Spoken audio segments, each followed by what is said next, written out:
Chapter 1. Jiang Pingji, General of the Federation, female, former commander of the 7th Army Corps. Why was there a prefix of former? Because she had died in battle.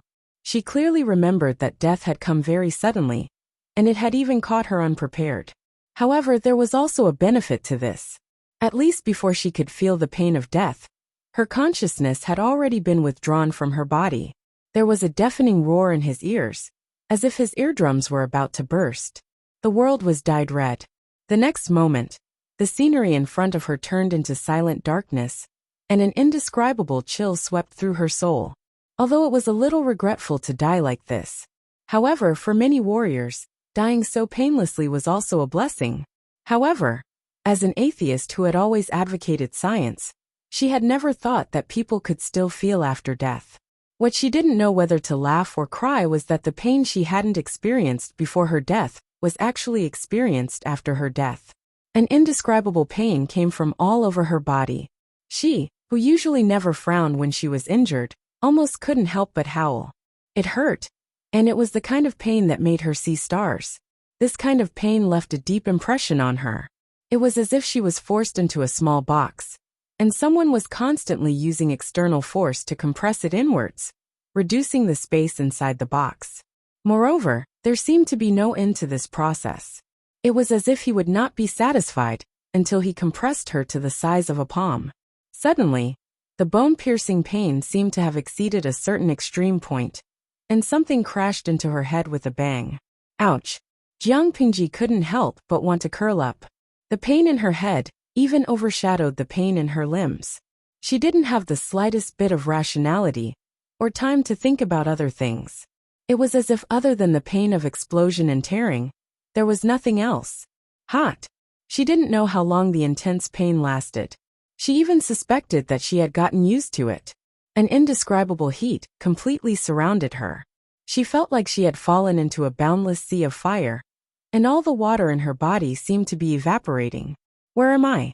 As this command popped up in her brain, she desperately wanted to open her eyes and look at her surroundings. Could it be that she had fallen into hell? However, things didn't go as she wished. Her eyelids seemed to be filled with lead water. No matter how hard she tried, she couldn't even open a crack. In a daze, as his consciousness drifted away, he heard an indistinct electronic voice. Ding! Palace Intrigue live streaming system is checking the host again. Scanning progress is 1%. The cold and hard electronic voice was getting closer and closer to her. Jiang Pingji subconsciously wanted to perk up her ears so that she could hear the song clearly. Scanning progress 23%, 27%, 36%, 42%, 51%. What is this thing? Jiang Pingji tried hard to gather her scattered consciousness and figure out who the owner of the voice was. However, the other party didn't seem to want to pay attention to it and continued broadcasting something. Beep. Host's body scan completed, binding confirmed. Binding in progress. Further verification of host identity, please wait. Verification in progress. Verification complete. Ding! A sharp voice sounded, and Jiang Pingji broke out in a cold sweat. She felt as if her brain had been stuffed with a cloud of black fog. She wanted to think, but she couldn't think of anything. The strange electronic voice was still broadcasting at a steady pace. Name, Jiang Pingji. Gender, female. Age, 41. Origin, unknown, tentative. Specialties, wrestling, tentative. Analysis, tentative. Other abilities, tentative. Attributes, unknown, tentative. Jiang Pingji's consciousness became clearer when she heard her name and age. The voice in her ears didn't seem so ethereal anymore. Beginning soul fusion. Fusion rate 1%. Beep. Insufficient points. Final fusion rate 3%. System. Palace Intrigue live streaming attendant 007 is at your service. Jiang Pingji Blue Lanting. After that, the voice fell silent again. It was as if it had never been there. Before she could think further, something like a gust of wind brushed past her face, and her scattered senses gathered around her again. Vaguely, she felt as if the ground was shaking, and as time went by, the tremors grew stronger. Creak, creak, creak. She heard the sound of wood scraping against each other, followed by suppressed sobs. Someone's there? She tried to open her eyes, but the darkness in front of her slowly turned into a blur. However, it took too much energy, so she did not maintain it for long. Her eyelids closed again. Brother Lanting, wake up, wake up, look at me. Jiang Pingji thought it had nothing to do with her, but she did not expect the owner of the voice to be crying and shaking her shoulders. Her drowsy mind was on the verge of exploding. She said weakly, Don't shake me. My head is dizzy. It's so uncomfortable. Perhaps it was because her voice was so soft that only she could hear it, but the person who was crying and shaking her did not stop. Finally, Jiang Pingji raised her hands to brush away the sinful hands, but her arms weighed 1,000 pounds.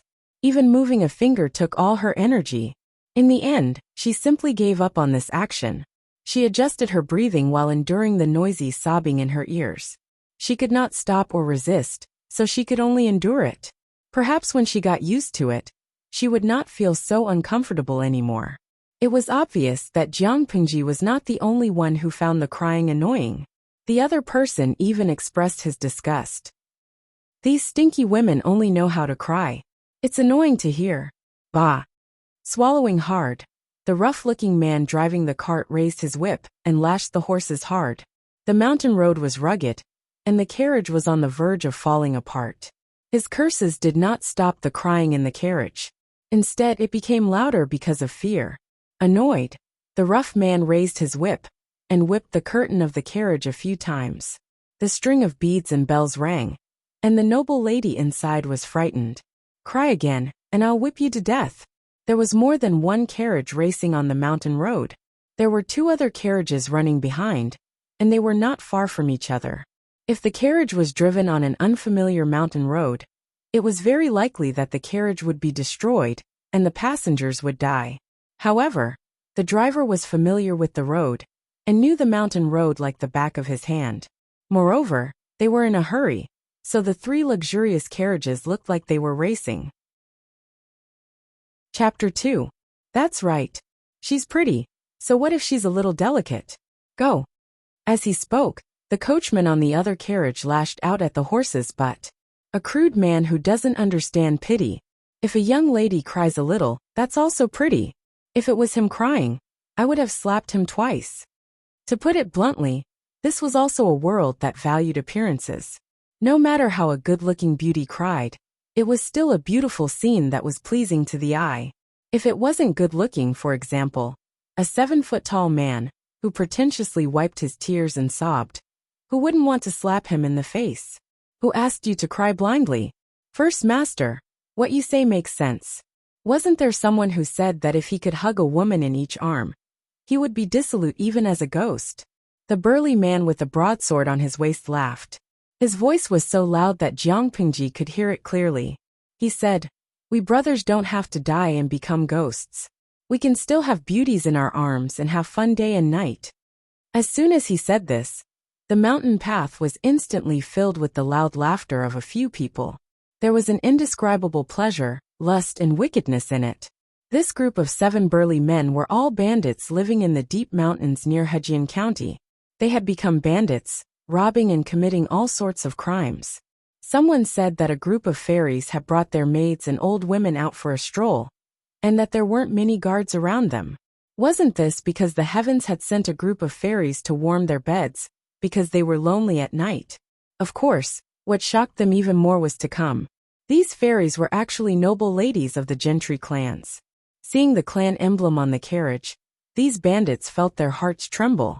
Although beauty was attractive, they had to be alive to enjoy it.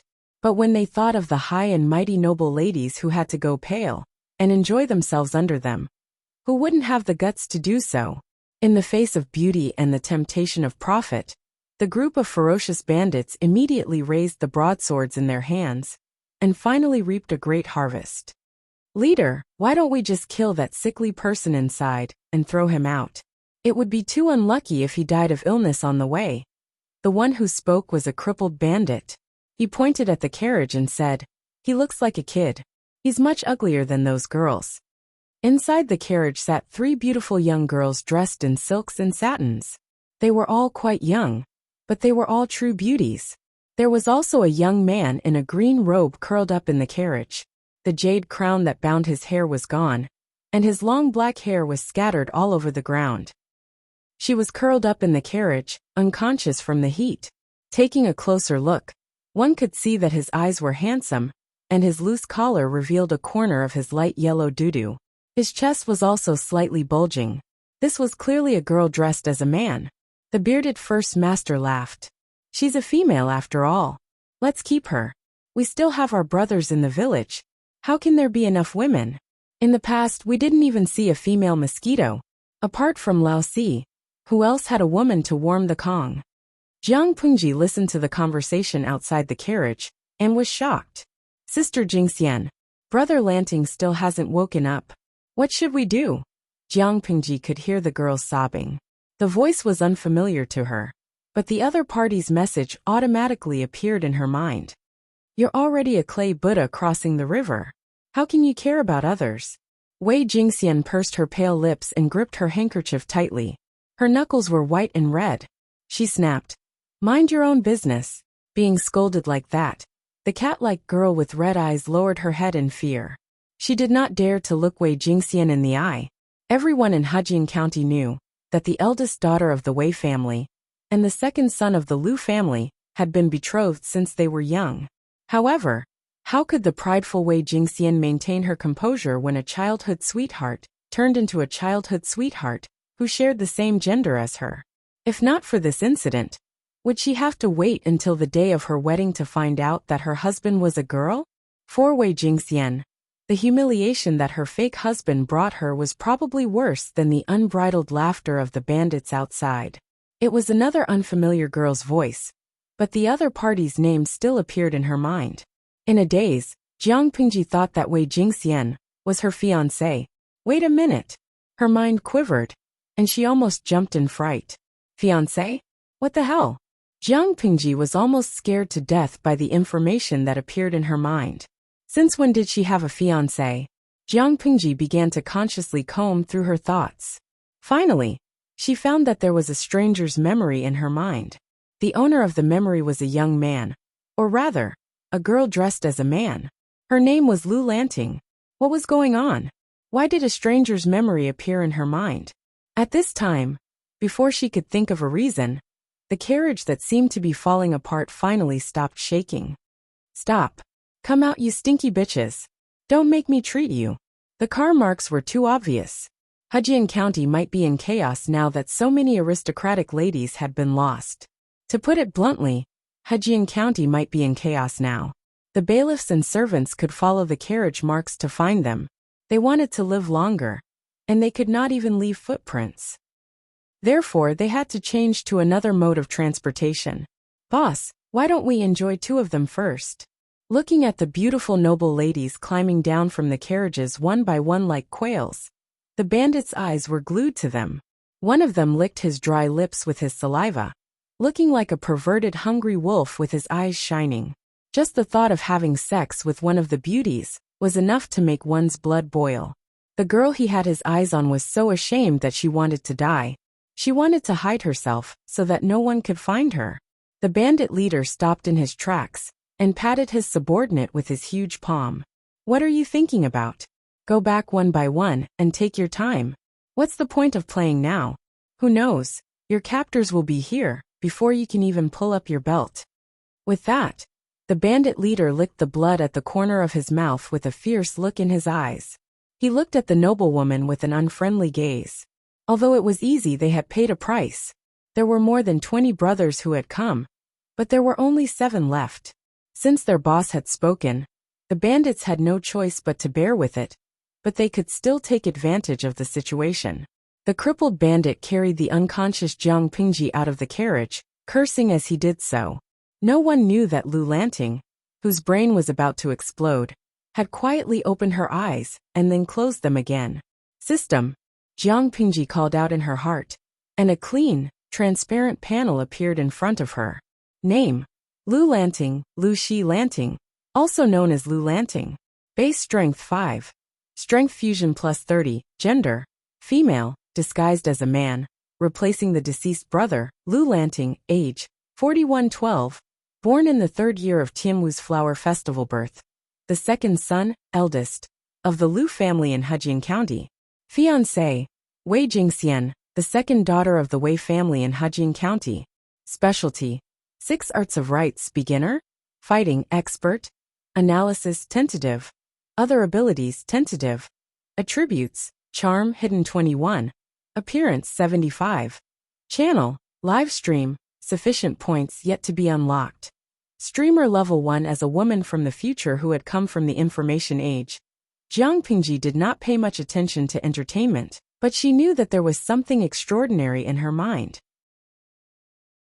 Chapter 3. Jiang Pingji closed her eyes. She had regained consciousness a long time ago, but she still couldn't control her limbs, which meant she couldn't use force to protect herself. After a brief observation of her surroundings, she decided to remain unconscious and secretly accumulate her strength. The system's voice was electronic, and it spoke haltingly. "I am 007, your palace intrigue streaming attendant."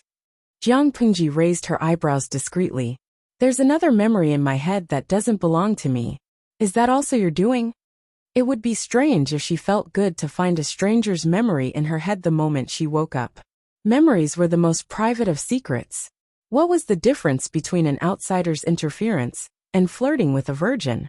The system was silent for a moment, then it answered dutifully, "Don't panic, host. That's the memory of the original owner of this body. For you it's like a supplementary plugin for playing a game. It can help you quickly understand this era and integrate into it." No matter how unhappy she was, Jiang Pingji knew she couldn't just fall out with the system. "I remember that I'm already dead." She chose to change the topic. There were some things she had to clarify. From the commander of the 7th Army to a weak girl. She even accidentally entered an ancient world. Even if she had a strong heart, she still couldn't wrap her head around it. Was it that hard for her to just die? How crazy was the system? It didn't even let the dead go. It didn't respect the dead, hooked the souls of the dead, and continued to whip and use them. Was the system out of its mind? Her impression of the ancient era was simple and crude, barbaric. The system seemed to know what Jiang Pingji was thinking, so it quickly explained. "Everything is just a coincidence. It's not what the host thinks." It didn't have the ability to hook anyone's soul as it pleased. If it wasn't for Jiang Pingji's strong soul, and the fact that she happened to appear in the space crack, the system wouldn't have chosen her. It could only be said that everything was just a beautiful coincidence. Jiang Pingji's eyebrows twitched as she listened to the system. She felt uncomfortable that her secrets were being peeped at. "You said you're the system?" "Yes, its full name is Multidimensional Palace Intrigue Streaming System. You're the only streamer I need to serve." The system replied in a businesslike manner.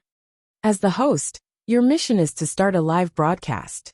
Broadcast how you became the queen of the world, from an aristocratic family.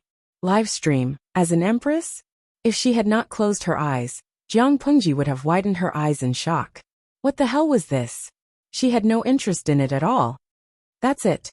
Palace intrigue? Empress? Trash system, what use do I have for you?" The system seemed to have seen through everything. Seeing that Jiang Pingji looked down on it, it could not help but say proudly, "This is not an ordinary streaming system that deceives people, but a dimension. Please pay attention to these 2 bolded words. This is very important. The audience watching the live stream won't be limited to a single dimension. As the host's level increases, he'll be able to unlock the right to live stream in other dimensions.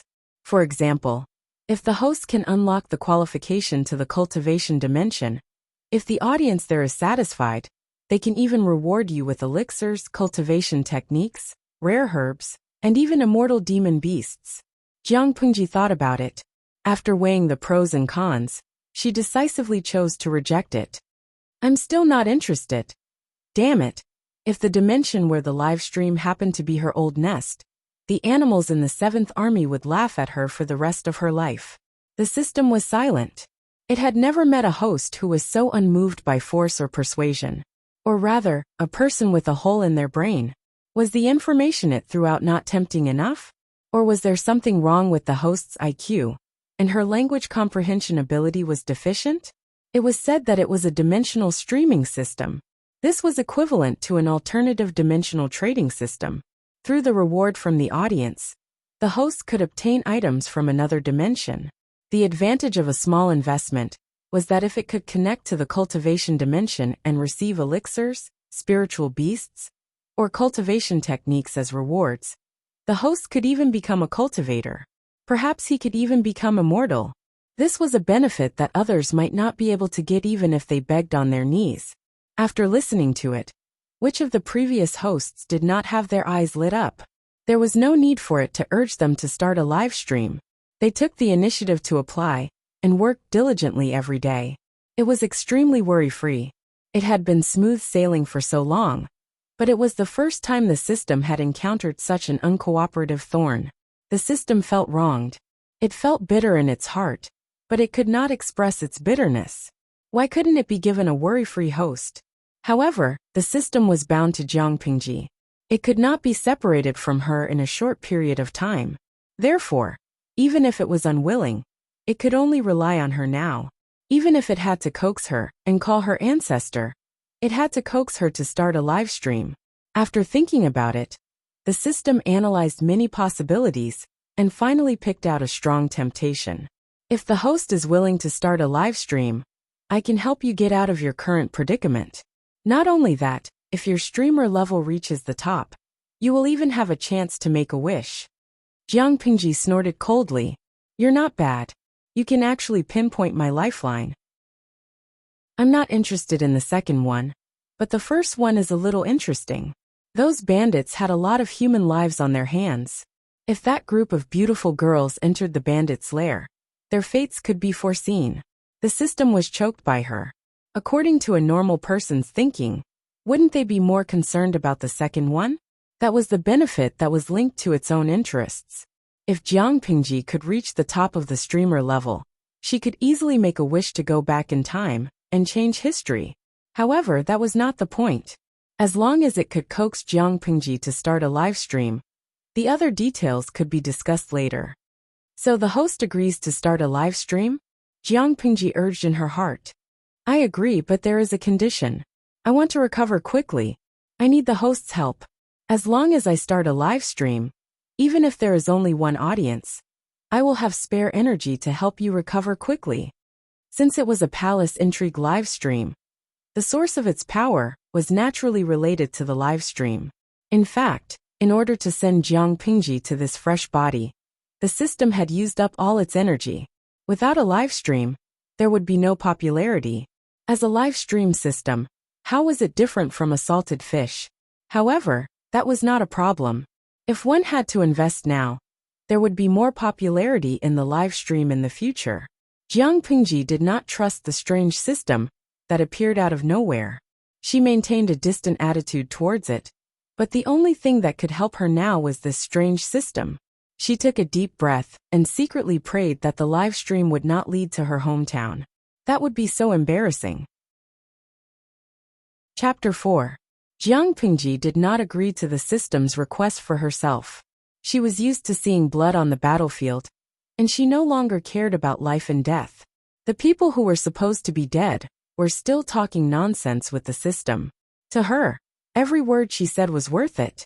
She did not mind dying, but she could not bear to see those beauties being humiliated. She had the ability to do so, but she did not save them. The system said, signing the host's contract. Searching for a connected dimension. Confirmed coordinates.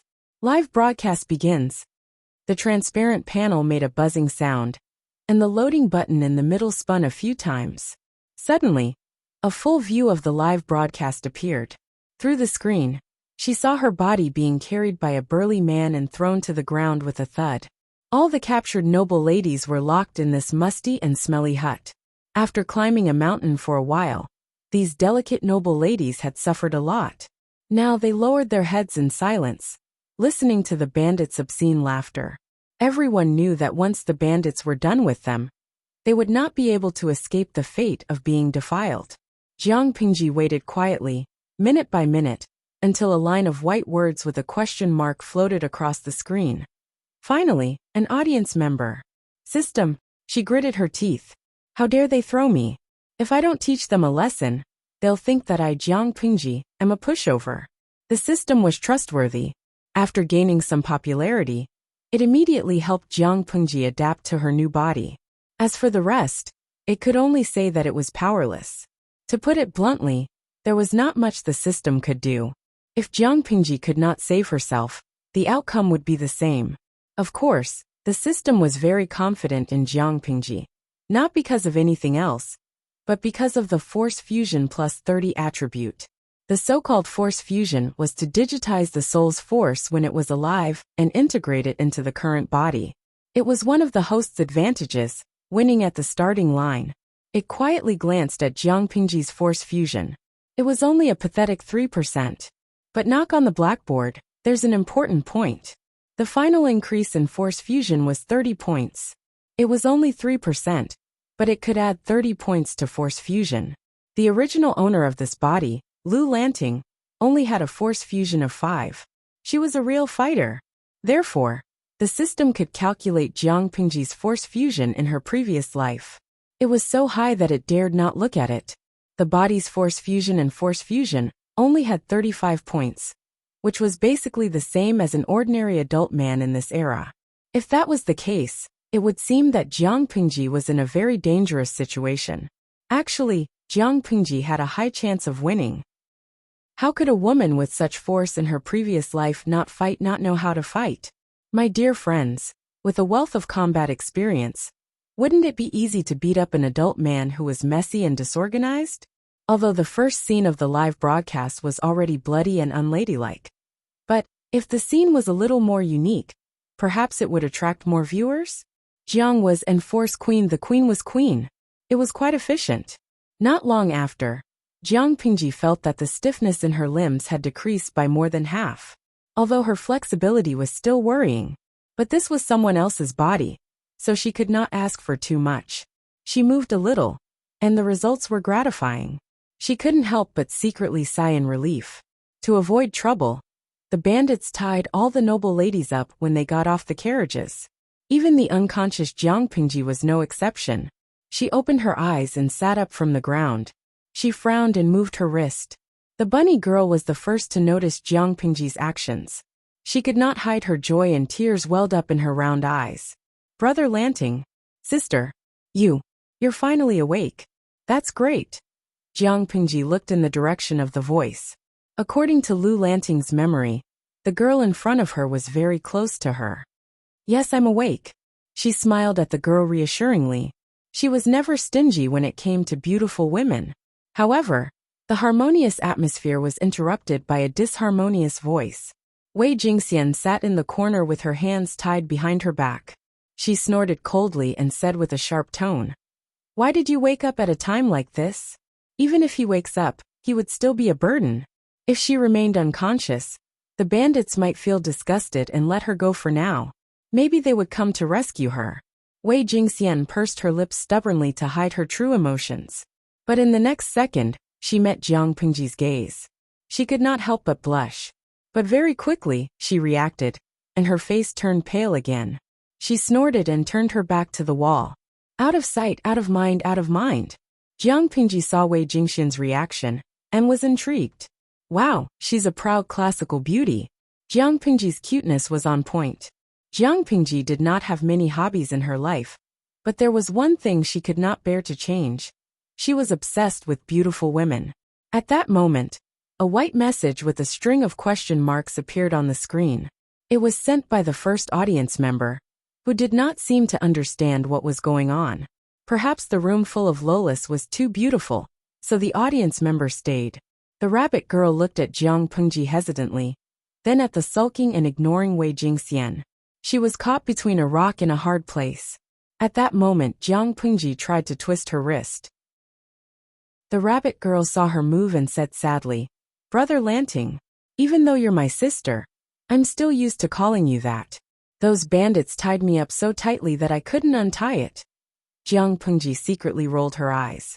If she could not even break free from such simple restraints, how could she be the leader of the 7th Division? It was just a simple training course, and even a child who had just started school could break free.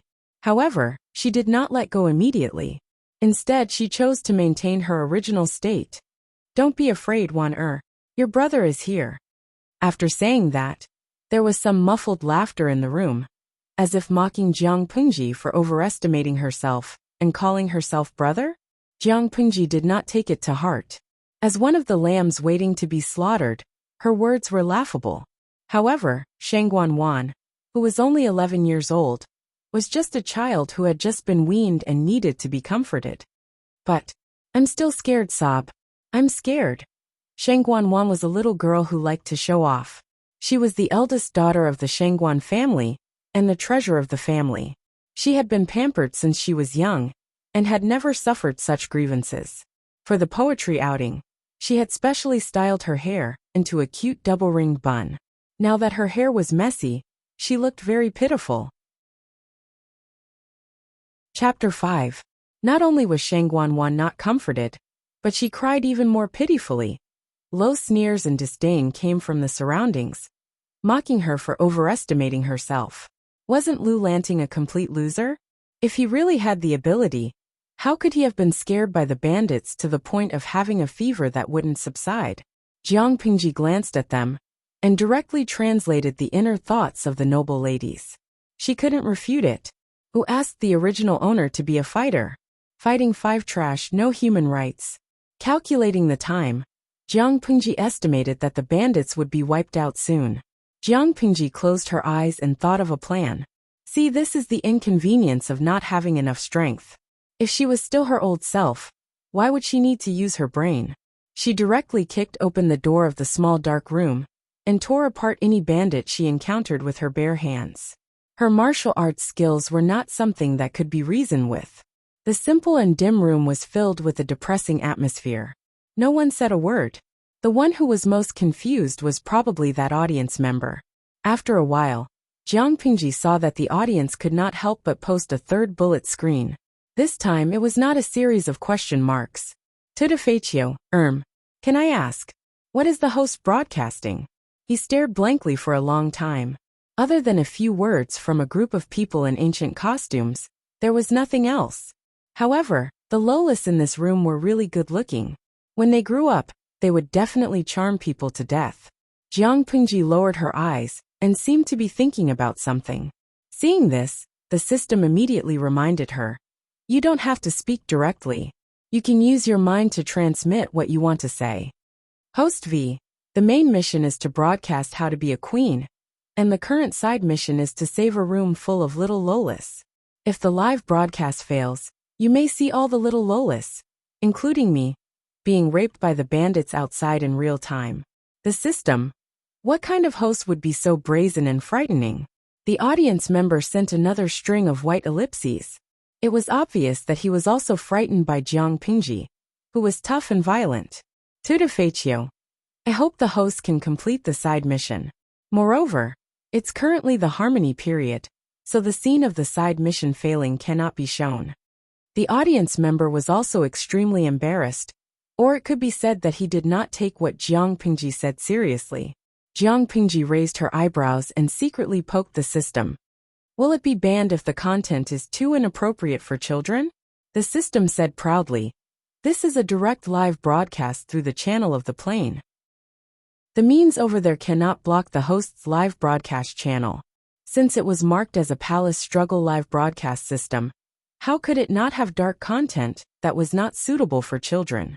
Thinking about it, in order to climb up the ranks, which of the women in the palace didn't do their best? Which of them did not exhaust their brains?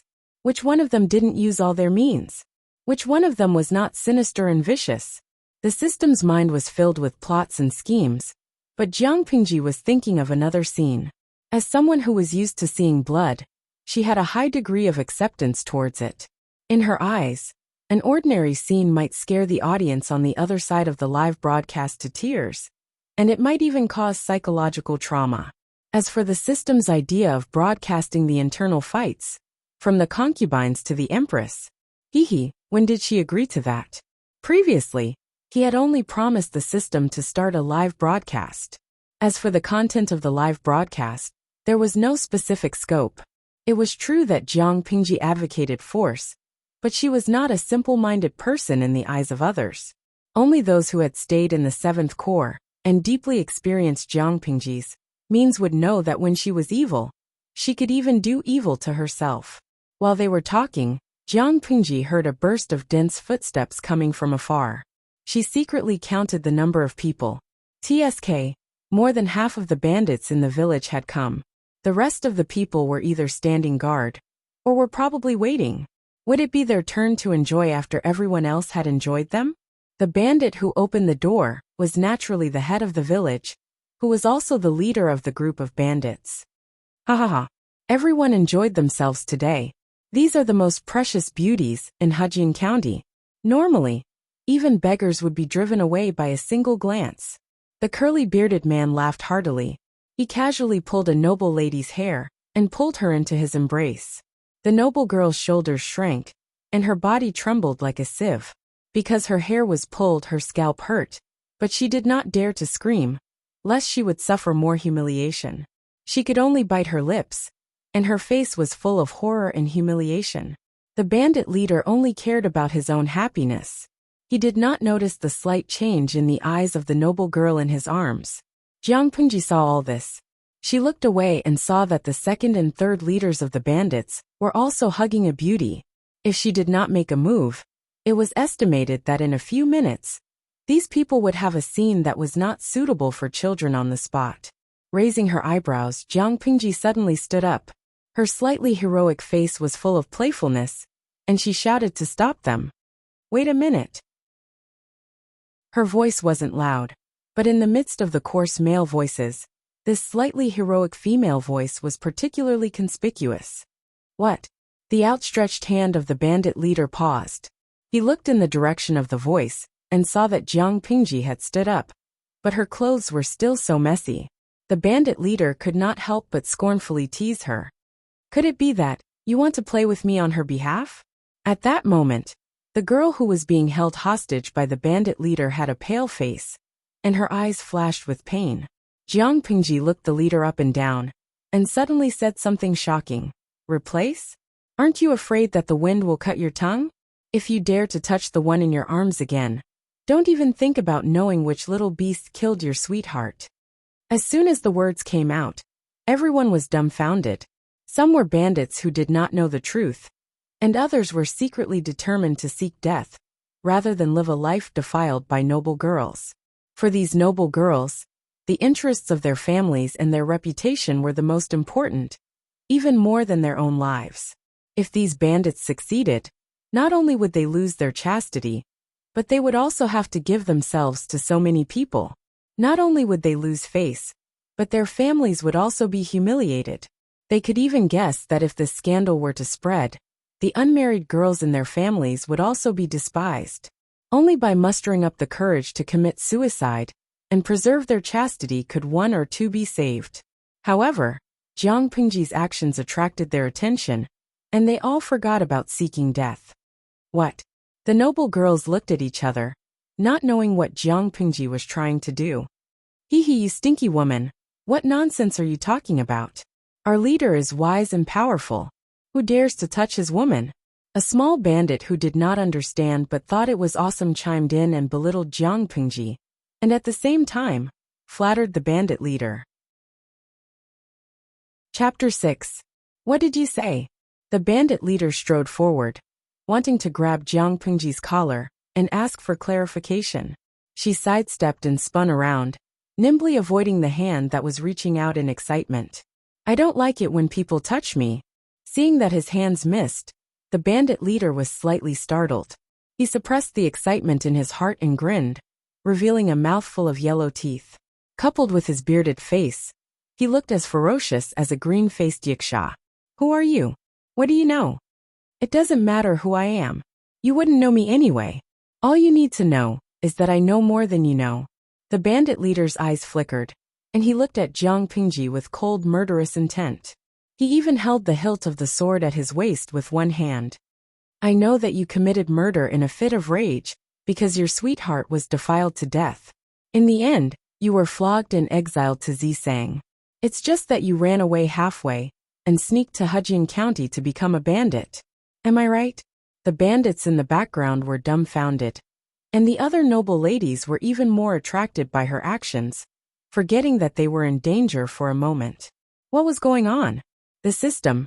Damn, how did this guy know? How did she know all this without the help of the system? As a super system that could broadcast across dimensions, its functions were naturally not limited to those revealed. It planned to slowly reveal its abilities in the future. If Jiang Pingji wanted to know, she had to do a live broadcast obediently. She could not scold it every few days. And she could not threaten it by going on strike. It was like a fruit hanging on a pole, luring the hard-working donkey to keep chasing. Jiang Pingji could use money to buy information from it. As long as it was not highly confidential, she could buy it with money, including the past of the bandit leader. But it was poor now. Even if it wanted to help Jiang Pingji, it was powerless.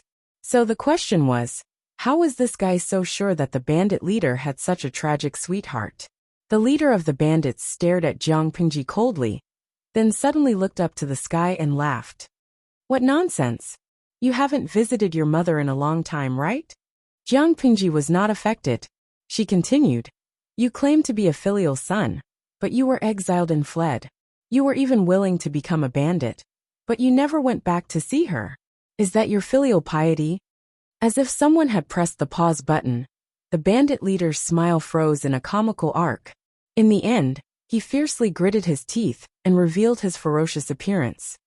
Oh, so you want to kill me now? He was like a cat whose tail had been stepped on. Other than scratching it a few times, what else could he do? Have you ever thought about your pitiful sweetheart when you committed such atrocities against a woman? Before she died, she was full of joy waiting to marry you.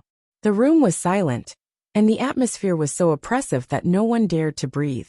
Everyone couldn't help but peek at the bandit leader's face out of curiosity. There was a bold bandit who wanted to take advantage of a noble lady. The bandit leader drew out his long sword and almost cut off his nose. Ignoring the frightened bandit, he looked at Jiang Pingji coldly and asked, "Tell me, which animal did this?" Jiang Pingji smiled coldly. Her posture was so arrogant that she was like a queen sitting on the throne. "Is this your attitude when you ask for help? You are my prisoner. If you don't tell me, believe it or not, I will let a group of brothers gang up on you bitches one by one." The bandit leader had lost his patience because of Jiang Pingji's provocation. He almost couldn't control his explosive temper. Haha. Jiang Pingji didn't seem to be threatened at all. Her hands were tied, but she looked at ease, as if she was the bandit in control of everything. "What are you laughing at?" Seeing Jiang Pingji smile, the bandit leader had an indescribable strange feeling in his heart. "I'm laughing at the same scene when your sweetheart was forced. The situation is so similar." Jiang Pingji's reputation as a devil spread throughout the 7th Corps. Many officers were deeply affected by her. In addition to her frightening strength, she was also known for her mouth. Strong and violent strength, plus the max skill of poisoning people to death equals a moving killing machine in human form. If the troublemaker was in a good mood, he might be able to keep his body intact. If he was in a bad mood, he would live a life worse than death. As soon as the words came out, the bandit leader's anger, which was on the verge of exploding, was forcibly suppressed. He reached out and pushed the noblewoman forward.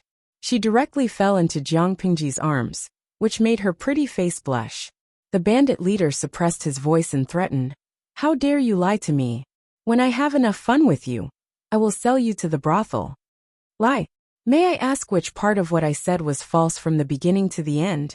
If it was false, would you not dare to move?" Jiang Pingji smiled contemptuously. Her black hair, which was obviously to add to her feminine image, was set off by her charm. It was not the charm that attracted men, but the charm that attracted women. It was the kind that was a little bad, but not too bad. It was full of seductive charm that tickled people's hearts. Even Wei Jingxian, who didn't want to talk to her at first, quietly turned around. Her eyes were filled with vague concern, confusion, and suspicion. "I've done everything you wanted me to do. Then tell me, which animals did this to Xianyang?" He inserted his fingers into his hair and looked as if he was in so much pain that he wanted to die. Everyone else could not help but be moved. Only Jiang Pingji sneered. Scum. She said, she died a few years ago. And you even forgot her name? She's called Xingyang? The bandit leader's movement froze. His eyes were now really bloodshot. Yes, his sweetheart was not called Xingyang. His behavior just now was half true. On one hand, he hoped that Jiang Pengji really knew something. But on the other hand, he secretly hoped that it was just a trick. Fine. The bandit leader wiped his face with both hands and took a deep breath. As long as you tell me which animals hurt Emonyang, I can guarantee that you will walk out of here safely. No one will dare to lay a finger on you. Refuse. Your offer is too little. How can I alone be worth such important information? Jiang Pengji was not tempted at all. Then what do you want? The bandit leader hurriedly asked. His gaze swept across all the noble ladies in the room, and he suddenly came to a realization. He sneered and spat. Really greedy. He actually wants all the beauties. It's up to you. If you don't believe me, you can reject my offer. You can try and see if I'll be forced to tell you a few words. Jiang Pengji looked like a dead pig that was not afraid of boiling water. Her eyes swept across all the faces of the bandits, and she snorted in disdain. In an instant, everyone had an indescribable feeling. It was as if they were virgins who had been molested and played with. The humiliation and discomfort they felt in their hearts? No, who was the one who was molested? Who was the one who suffered? For a moment, Face was still confused. Boss. Although some of them were influenced by Jiang Pengji, the rest were still very professional. They had robbed so many noble ladies in Hejian County. Would those people let them go? Chapter 7. Shut up. For the bandit leader, nothing was more important than finding out who killed Emonyang. I'll do it. The people here were all fugitives who had turned into bandits. Who would really obey anyone? The bandit leader's actions had hurt the group's interests. Since that was the case, they might as well kill him and enjoy the beauties. They didn't have anyone they liked anyway. That B***TCH's tricks were no threat to them. As they thought about it, Jiang Pengji suddenly asked the second-in-command, whose eyes were flickering. Do you want to know where your son was kidnapped? Her beautiful eyes turned to another bandit. Don't you want to know how many times your wife and brothers cheated on you? The crowd was speechless. Now, those who were tempted did not dare to act rashly. Unlike the bandit leader's secret past, many people in the village knew that the second-in-command had lost his son when he was young. They also knew that the second-in-command's body could still function, but he couldn't have a baby. Without a baby, he was no different from a eunuch. Therefore, his son was his last hope. It was very important. As for the fourth-in-command's wife cheated on him, puffed. Some of the well-informed ones were laughing in their hearts. Apart from the blockheads and the fourth-in-command himself, the other brothers more or less knew about it. Not only that, some of them even went to visit. However, some of them laughed in their hearts, but soon they couldn't laugh anymore. The fourth-in-command didn't have any feelings for his wife, but he was very possessive. If he knew who had touched her, the consequences would be fatal. For a moment, everyone had their own thoughts. No one dared to cover Jiang Pengji's mouth. Wouldn't that be a confession? Therefore, they could only sweat in secret and hope that Jiang Pengji was making a wild guess. But who could make such an accurate wild guess? The moment she opened her mouth, she stepped on the sore spot of others. That was too mysterious. If you want to know, Jiang Pengji looked around and saw everyone's reaction. Then, in front of all the bandits, she easily broke the hemp rope that bound her hands. Suddenly, she smiled sweetly and said in a low voice, "One by one. There's no hurry." Jiang Pengji was still young, but her eyes were clear. Even when she was surrounded by a group of people, she did not have stage fright. It could be seen that she had a card up her sleeve. Looking at her clothes, it was obvious that she was either a rich or noble young master, daughter of a noble family. How could she know about ordinary people like them in advance? Without the possibility of investigating in advance, she hit the nail on the head with every sentence. For a moment, the same thought appeared in everyone's mind. Could it be that she's also a godly diviner? Some people who had heard a lot of news couldn't help but think of Dongqing dynasty's famous iron-mouthed man, Master Yuanjing. It was said that not only was Master Yuanjing knowledgeable, but he was also well-versed in the past and present. He could see through a person's identity and background with just a glance. With such a vague idea, there were naturally some bandits who were skeptical, including the two who were named. Or it could be said that they had no choice but to believe it, because Jiang Pengji directly stepped on their weaknesses and said nothing wrong. The second master missed his son so much that he was going crazy, and the fourth master could not tolerate any man touching his woman. At this point, the system vaguely guessed Jiang Pengji's real intention. She was not only buying time for herself, but also for the noble families who had been captured. At the same time, it was also the most vicious part of her plan, killing with a borrowed knife. The system almost burst into tears when it thought of that. With such a ferocious and powerful host, there was no need to worry about the throne of the Empress. The noble ladies were all asked to leave the small dark room in a daze. The bandits were still drooling over them, but they did not make a move. Although he hated those gazes, compared to the previous embarrassing situation, it was much better now. Wei Jingxian secretly tugged on Jiang Pengji's sleeve, her eyes filled with suspicion and wariness. Jiang Pengji's heart skipped a beat. Is she starting to suspect me? She looked down and calmly met Wei Jingxian's gaze. I can protect Jing under the pear tree, and I can do the same now. Wei Jingxian was very naughty when she was young. She once avoided the servants and climbed up a pear tree. She could not get down and cried for a long time. In the end, it was Lu Lanting who found her and coaxed her to catch her. In the end, the little girl was too plump, and Lu Lanting, who was a weakling, was forced to recuperate for 3 months. That was a secret that only Wei Jingxian and Lu Lanting knew. Not even her personal servants knew about it. The wariness in Wei Jingxian's eyes faded, and she became more worried about Jiang Pengji. It's not as simple as climbing a pear tree. As long as it's related to Jing, I have to do it, no matter how hard it is, Jiang Pengji said solemnly. She raised her hand to tuck Wei Jingxian's messy hair behind her ear and straighten her crooked hairpin. A gentleman's promise is worth the weight of the 5 mountains. This is not sweet talk. Wei Jingxian blushed at the thoughtful gesture, but she felt terrible when she thought of Jiang Pengji's gender. Her feelings for Lu Lanting were not romantic, but they were still yearning for love. Lu Lanting was her fiancé, and the elders of both families thought highly of him. Wei Jingxian did not reject him. If they could get married, they would at least treat each other with respect. But now, everything was ruined. The image in her mind was a mockery of her. Now, how can you still be considered a gentleman? Jiang Pengji noticed that Wei Jingxian did not mean what she said. She smiled and said, If Jing says yes, then I am. If Jing says no, then I am not. Wei Jingxian was embarrassed by his words. She could no longer maintain her cold and aloof expression. Could it be that after her identity was exposed, she was too lazy to keep up her facade? Don't worry. Jiang Pengji raised her hand to stop her. Her eyes were full of confidence.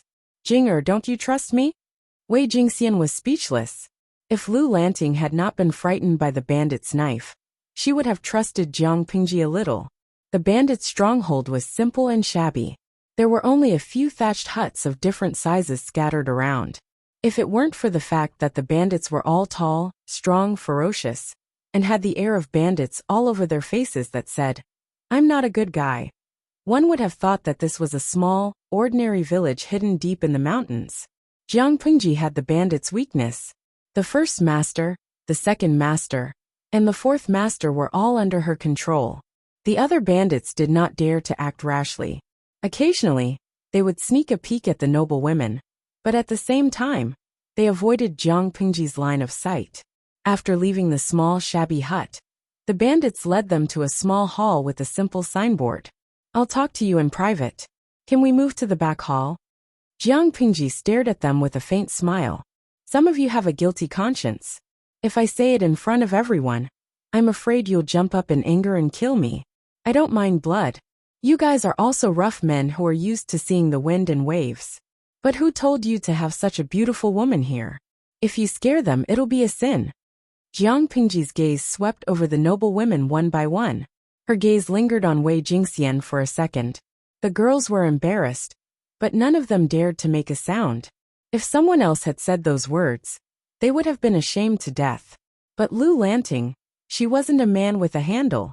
If she overreacted, would she not look like a spoiled brat?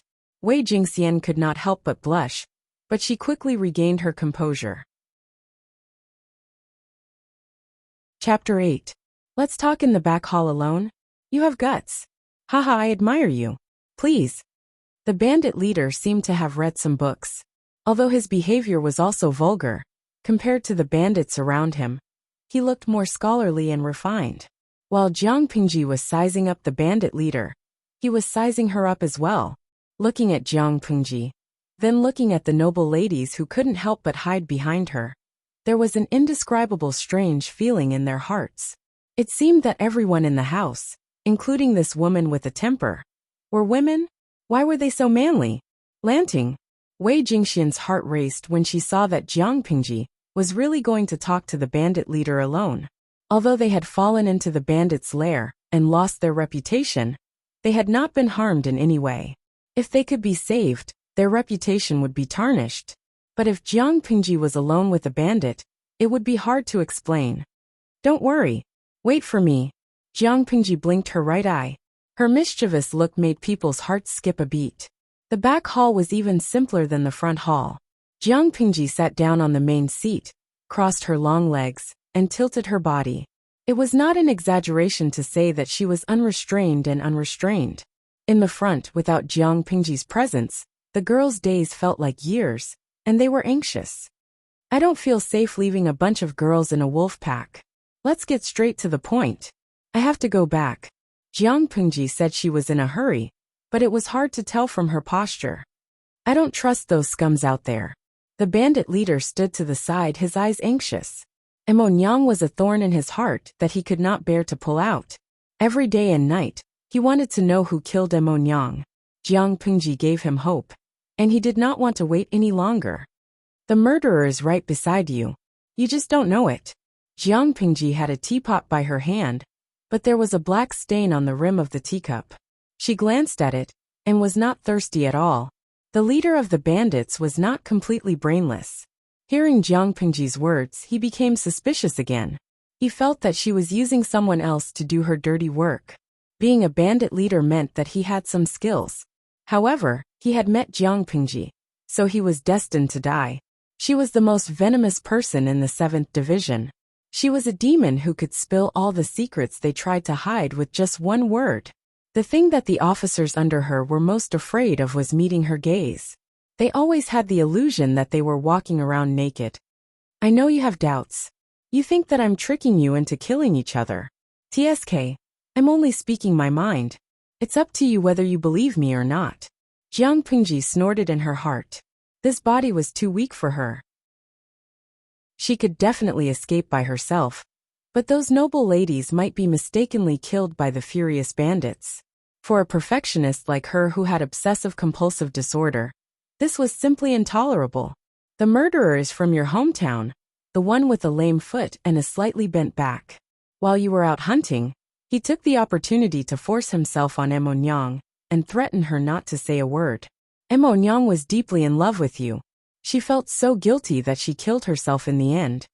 The bandit leader's doubts disappeared when he heard that. He could not believe it anymore. Jiang Pingji was not the only one who didn't know that he and the lame man were from the same hometown. They would at most nod at each other and occasionally take care of each other, but they kept their distance. They did not tell anyone about their relationship. How could he not believe Jiang Pingji when she pointed it out? If you don't believe me, you can take off his clothes and see if there are any wounds on his back from when Emonyang was raped. Emonyang is a chaste woman. She would rather die than submit to them. She fought them with all her might, but she's just a weak first-level girl. As soon as he finished speaking, the bandit leader walked out with his sword in hand. Not long after, the terrified screams of the noble ladies could be heard. Smelling the stench of blood in the air, her plump lips curled up slightly as she said in a clear voice, "Next." The system was speechless. Even though it was an emotionless system, it still felt like it was going to explode at the sight of its host. The second-in-command walked in with a pale face. He looked at Jiang Pingji with a guarded expression. The leader had rushed out of the back hall and grabbed an inconspicuous man. Without a word, he tore off his clothes. His expression was deranged and his eyes were bloodshot. The sight of him sent chills down one's spine. The man had knelt down and begged for mercy. Somehow, the leader had provoked him and chopped off his head. Your son was so young when he went missing. Jiang Pingji was not affected by the screams of the noble ladies. She could smell the blood in the air and knew that the first stage of her goal had been achieved. You want to see him? Of course. Speaking of his son, the second-in-command's desire for his son took over. His eyes were sparkling. He was an idiot. He never did anything serious. He always stirred up trouble because he was strong. When he was rich, he enjoyed himself. He slept in brothels and had sex with prostitutes. When he had no money, he went looking for his parents. When he was old, he married an unlucky man in the village who had lost his mother. After 2 years of marriage, he had a chubby boy. However, having a child did not calm him down. He continued to cause trouble every day. Once he kicked an iron plate. He was beaten up by a more powerful person. He even got kicked twice and fainted from the pain. Later he recovered. The job could still be used, but the doctor said he would not be able to have a child. He immediately thought of his only son when he could not have a child. He kept a close eye on him every day, fearing that something would happen to him. If this child died, wouldn't he be without descendants for the rest of his life? No one would offer incense to him after he died. Without a filial son, what was there to look forward to? However, what he feared came true. His son disappeared when he was 4 years old. He could not be found. His wife cried so much that she was blind. Your son. TSK. Everything bodes ill. Jiang Pingji shook her head and sighed. It is the people who suffer from natural and man-made disasters. That year, there was no harvest. You and your wife took good care of your son. You had good intentions, but it was easy to get into trouble. Before he finished speaking, he suddenly thought of something. His eyes turned red, and he fell to the ground, as if all the energy in his body had been sucked out. During the year of the drought, everyone could not afford to eat. They could only eat wild grass and tree bark, but some people would catch other people's children to fill their stomachs. He was young and strong. He could barely feed his family. Sometimes, he was so greedy that he would touch other people's children. Thinking of this, the second leader knelt on the ground helplessly and crazily, crying and praying. With tears streaming down his face, he begged, Living immortal, please tell me, which black-hearted person actually treats my son like this? He is my lifeline.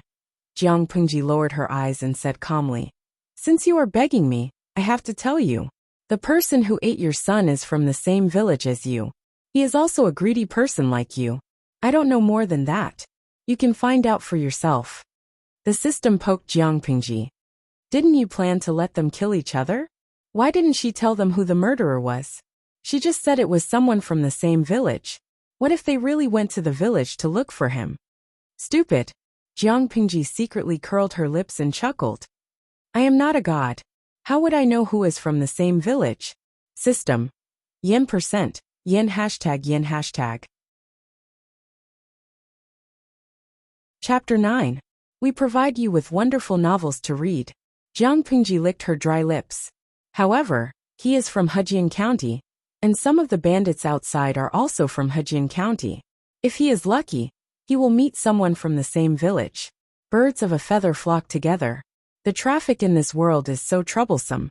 Even if he becomes a bandit, most of the bandits he meets are from the same village or nearby villages. The possibility is very high. Do you believe it? She was just misleading the head two into thinking that the murderer was a gangster from the same village and believing what she said. When the head two went to ask for evidence, the two sides would have a conflict. They were a group of hot-tempered and brainless people. Wouldn't it become a scuffle? From the beginning to the end, she did not say that the murderer was from the village. Even if they killed each other, what did it have to do with her? By the way, don't go. Jiang Pingji stood up and stopped the head two from going to ask for evidence. I don't feel at ease leaving those beautiful girls outside. I won't talk to the head four alone. Help me talk to him. After that, Jiang Pingji talked about a bunch of bandits. Of course, she did not mention their names, but their physical characteristics, which were very easy to remember. Finally, Head 2, I will add you. Jiang Pingji smiled, and the head 2 suddenly shivered. As for whether you want to tell the truth or not, I won't interfere. She used this attitude to show that she did not cause them to kill each other. She just told the truth. Otherwise, she could directly call the head 4 in and tell him all the bandits who touched his wife. The whole village would be in chaos. In addition, she had another purpose, to deepen the head 2's trust in her words. He was secretly glad that he did not hear Jiang Pingji say that he had an affair with the head 4's wife. His face darkened when he was called out. Could it be that the girl in front of him was watching them when they were working with the head 4's wife? Everything was ready, except for one thing. When the time was right, they could prepare to close the net. Jiang Pingji walked out of the back hall, and Wei Jingxian and Sheng Guanwan hurried to greet her. They found that she looked the same as before she entered the back hall, and her expression was normal. I'm fine. Those guys are probably going to settle the score now. They won't be able to care about us for now. The bandits in the hall had already left, probably to settle the score. However, there were still a few bandits standing guard at the door. That thief said he would keep his promise and let us go. Sheng Guanwan hugged Jiang Pingji, feeling wronged. She looked disappointed. Now he has sent so many people to guard the door. He's obviously trying to break his promise. Brother Lanting, what should we do now? Knowing that Lu Lanting was not a brother but a sister, she felt that it was okay to be close. In the past, she had liked Lu Lanting and hoped to have a gentle brother who would protect her. He was not like the brothers in the family, who seemed harmonious on the surface, but were secretly mean. Sheng Guanwan had a good impression of Lu Lanting. However, at that time, Lu Lanting was engaged to Wei Jingxian, so she treated other noble ladies with disdain, which made her depressed for a long time. Although Sheng Guanwan was young, she was very clever and cunning. Lu Lanting was engaged to Wei Jingxian. Even if she treated Lu Lanting as a brother, others would still be jealous of her. Now that the brother had become the sister, she could act coquettishly. Could it be that those talkative maidservants would also make irresponsible remarks when they saw two beautiful girls hugging each other? Sheng Guanwan was favored in the family, not only because she was the only daughter of the first wife, but also because she liked to act coquettishly in front of the elders. She was different from the other noble ladies who behaved like yes-men. He was like a happy person, always able to coax the elders until their faces were glowing, and they were smiling non-stop. Wei Jingxian's eyes widened when she saw Sheng Guanwan like that. She was about to say that it was inappropriate for men and women to touch each other, not to mention that Lu Lanting was engaged. However, when she saw the doting smile on Jiang Pingji's face, she swallowed her words. Her chest hurt. Lu Lanting was a woman. A woman. A woman. I didn't expect them to keep their promise. Why do you think these vicious bandits are gentlemanly? Jiang Pingji imitated Lu Lanting's usual tone and slowly added her own. They're just stalling for time. But, Sheng Guanwan's eyes widened. She covered her mouth with both hands, afraid that the bandits outside would overhear her. She lowered her voice and said anxiously, But, if they don't give up, we'll still be in danger. Jiang Pingji raised her hand and gently pinched the little girl's cheeks. Who said so? Brother Lanting will take you away soon. Sheng Guanwan's chubby cheeks were full of collagen. It felt so good to the touch. Jiang Pingji took the jade hairpin from her hair. Let me borrow your hairpin. Sheng Guanwan blushed and hid behind Wei Jingxian coquettishly. Brother Lanting, now that you've lost your cover, you've finally shown your fox tail. Jiang Pingji was amused. She crossed her arms in front of her chest and licked the back of her molars. Her smile was full of evil charm and a little naughty. Since you're teasing me, I won't take you away. But I'll take Jinger with me. Wei Jingxian, who was ridiculed for no reason, was embarrassed and annoyed. But Jiang Pingji was indifferent. In the end, Jiang Pingji could only glare at her to warn her not to talk nonsense. To an outsider, Jiang Pingji looked shy. If it was a man who was being glared at, his bones would have gone limp. Needless to say, there really was a person whose bones had gone soft. But it was not a bandit. It was Tudufecio, a member of the audience. As a member of the audience, Tudufecio tipped Jiang Pingji 520 lollipops to show his presence. Tutifaccio. That little girl is so cute. I almost fell off the computer table. 520 lollipops? What the hell? Jiang Pingji frowned and poked the system. What's that? The system was speaking in an electronic voice, but it spoke very quickly.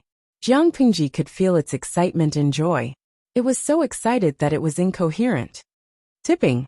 This is the first time you've tipped in your life. Remember to thank the audience for tipping. One audience member only had one popularity point, and they could only accumulate it once a day. In other words, no matter how many times an audience member entered the channel, they could only accumulate one popularity point a day. But tipping was different. One lollipop was worth one streaming coin, and it could bring one popularity point. 520 lollipops was equivalent to 52 popularity points. Jiang Pingji could get half of it, and the other half belonged to the system. Thank you? Jiang Pingji raised her eyebrows and asked bluntly, You haven't been infected by a virus, have you? That's a matter of manners. The system thought of Jiang Pingji's cruel behavior and regretted it. The host was a person of her own will. Rudely exposing the system, she rolled her eyes. But all I hear is your flattery. Her confrontation with the system was carried out in secret, so the audience member Tutifaccio did not know. Chapter 10. Looking at the room full of noble ladies who regarded her as their backbone, Jiang Pingji stopped fooling around and became more serious. Her tone was firm. All of you wait patiently. When the time is right, we will be able to leave. Those thieves will be fighting amongst themselves soon. Playing with the hairpin that Sheng Guanwan had lent her, Jiang Pingji became more and more dissatisfied.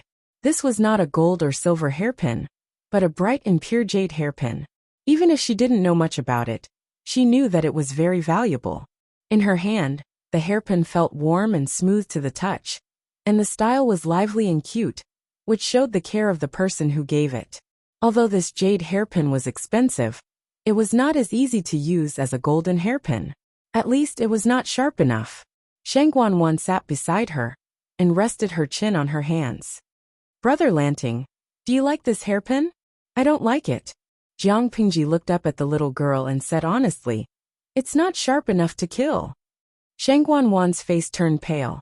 She recalled the bloody scene of the bandit leader chopping off someone's head. She could not imagine Lu Lanting to be such a cruel person. She muttered, Brother Lanting, don't let me see you chop off someone's head. Jiang Pingji didn't know whether to laugh or cry. She rolled her eyes and smirked. How can your hairpin cut people? The most I can do is stab it in the throat. After saying that, she made a feint, scaring Sheng Guanwan so much that she jumped up like a startled rabbit. She immediately ran far away and hid behind Wei Jingxian. Other than the two ladies who were close to Lu Lanting, the rest of the noble ladies sat further away from Lu Lanting. Some of them tidied up their messy hair and clothes, but none of them approached Lu Lanting to talk. They did not interact much with Lu Lanting, and some of them did not even know her. This is for you. How could one er's hairpin hurt anyone? Wei Jingxian's feelings towards Jiang Pingji were very complicated. However, after this incident, the two of them had gone through thick and thin together. They shared the same revolutionary feelings. She handed over a palm-sized, gorgeous dagger decorated with gold, silver, and jade. Jiang Pingji took it and thanked her in a low voice. She did not ask why she had a dagger with her. But that was not the point. She knew that Wei Jingxian had intended to use the dagger to end her own life. How could a noble lady in Hejian County tolerate such humiliation? TSK, women in ancient times were like this. They could easily commit suicide for the sake of their reputation and integrity. Jiang Pingji looked at the small and exquisite dagger and felt an indescribable annoyance in her heart. However, seeing that the dagger was still sharp, her mood was slightly better. Looking at the time, it should be about time. You and Wanner go to the back hall and wait. I'll go deal with the guy outside. The scene will be a little bloody. I'm afraid you guys can't take it. Of Jiang blood. Wei Wan Yu Jiang can S1 can Jiang as if she could. Of the Yu the will you, the Yu can Yu. Wei. Jiang Yu Wei Yu. You. The Jiang about Chun the outside. The of Jiang Yin Qing was. It outside. She could su at sugugu shinat tangyu. At that moment, the bandits outside exploded one by one. Just as Jiang Pingji had expected. The situation was like this. The bandit boss could finally avenge his lover, and it could be said that one of his worries had been resolved. But now that he had gotten his revenge, his heart felt empty. He needed some time to calm down. But the brothers around him did not know what to do. They continued to make noise, louder than 500 ducks. The second and fourth brothers looked like they were cross-eyed. The other brothers spoke one after another, but they all agreed on the same thing. They could not let go of the beauties. They were bandits. What did they need to keep their word?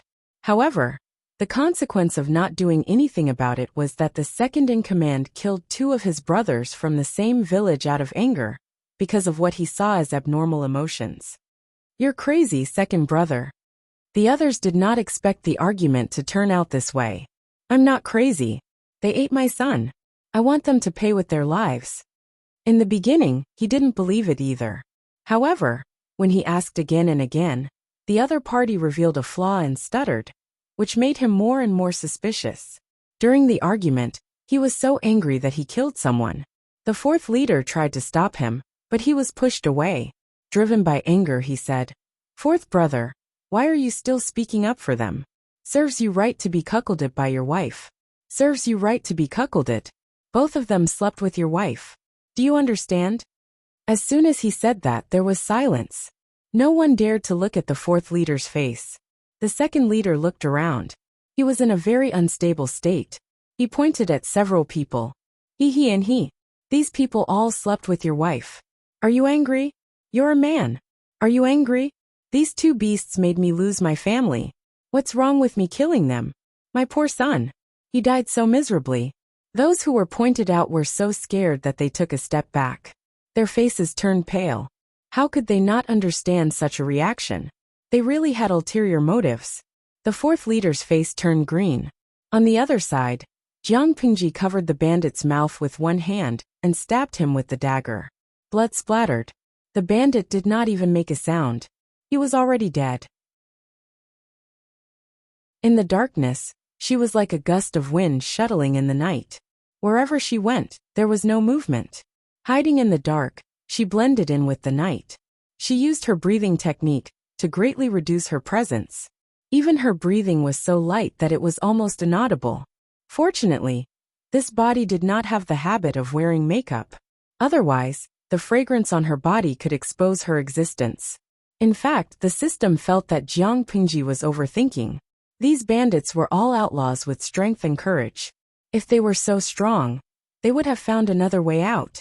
Why would they become bandits? They would go out from time to rob people to survive.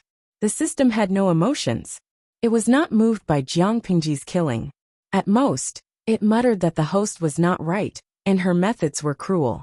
But we can't ignore the fact that there is an audience watching the live stream. What the hell is going on? Jumping from an ordinary romance to a horror film? Jiang Pingji killed the bandits one by one with a cold face. Not only was she fast, but she was also very professional. She only needed one slash to kill someone. The victim did not even have time to react. By the time they realized that someone was behind them, Jiang Pingji had swiftly taken their lives. Tudafecho's teeth were chattering. His eyes were glued to the livestream screen. He felt like he was soaking in ice water. His hair stood on end, and his back broke out in a cold sweat. It was as if someone would touch his neck and cut his head off in the next second. Oh my God! How could such a restricted and disturbing live stream be broadcasted? He was going to call the police. Chapter 11. Jiang Pingji did not have the self-awareness of the live stream at all.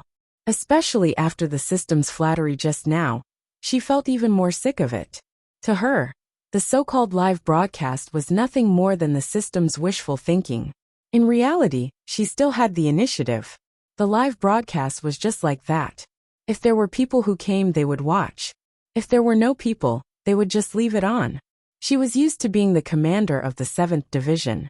Now, she had to go against her will and ask someone for a reward? What system? Scram to the side. Lu Lanting's body was still young, but Jiang Pingji's strength was astonishing. After a short while, he killed another bandit and quickly cleaned up the aftermath. The force of the blood that spurted out was not light, and it was easy to make a sound. If she was not careful, her position would be exposed. Moreover, if there was too much blood, the smell of blood would be strong within a certain range, and it would be difficult to disperse in a short period of time. If it attracted bandits, then all her efforts would be in vain. Jiang Pingji thought about it calmly and quickly tied a knot in the cloth. Then she hid the bandit's body in the shadows. She had torn her outer robe and cloak into strips just for this moment. Soon, apart from the gangsters she had killed, there were very few left. Coldly looking at the few candles in the bandits' village, Jiang Pingji's plump lips curled into a smile that was full of blood. Under the moonlight, the dagger that had seen blood looked cold, and the faint smell of blood lingered around it. Like Jiang Pingji in her green robes, Lu Lanting's body was gentle and harmless, but her aura made her look like a demon from hell. The system laughed awkwardly. "Host, what did you do before? With this kind of strength, he should be partnered with the world-conquering system. He could reach the pinnacle of life in minutes. I thought you knew everything. As for me, my previous profession was naturally a professional killer." As soon as he said that, Tuda Feichio and the system, who were scared to death but still couldn't help but watch, felt a chill run down their spines. With a squeak, Jiang Pingji pushed open the half-closed door with one hand. The thick stench of blood wafted out of the house, and corpses were strewn all over the place. She didn't even look at it. She stepped over the broken arm under her feet, and the soles of her shoes were full of warm blood. As she walked closer step by step, she left behind a trail of bloody footprints.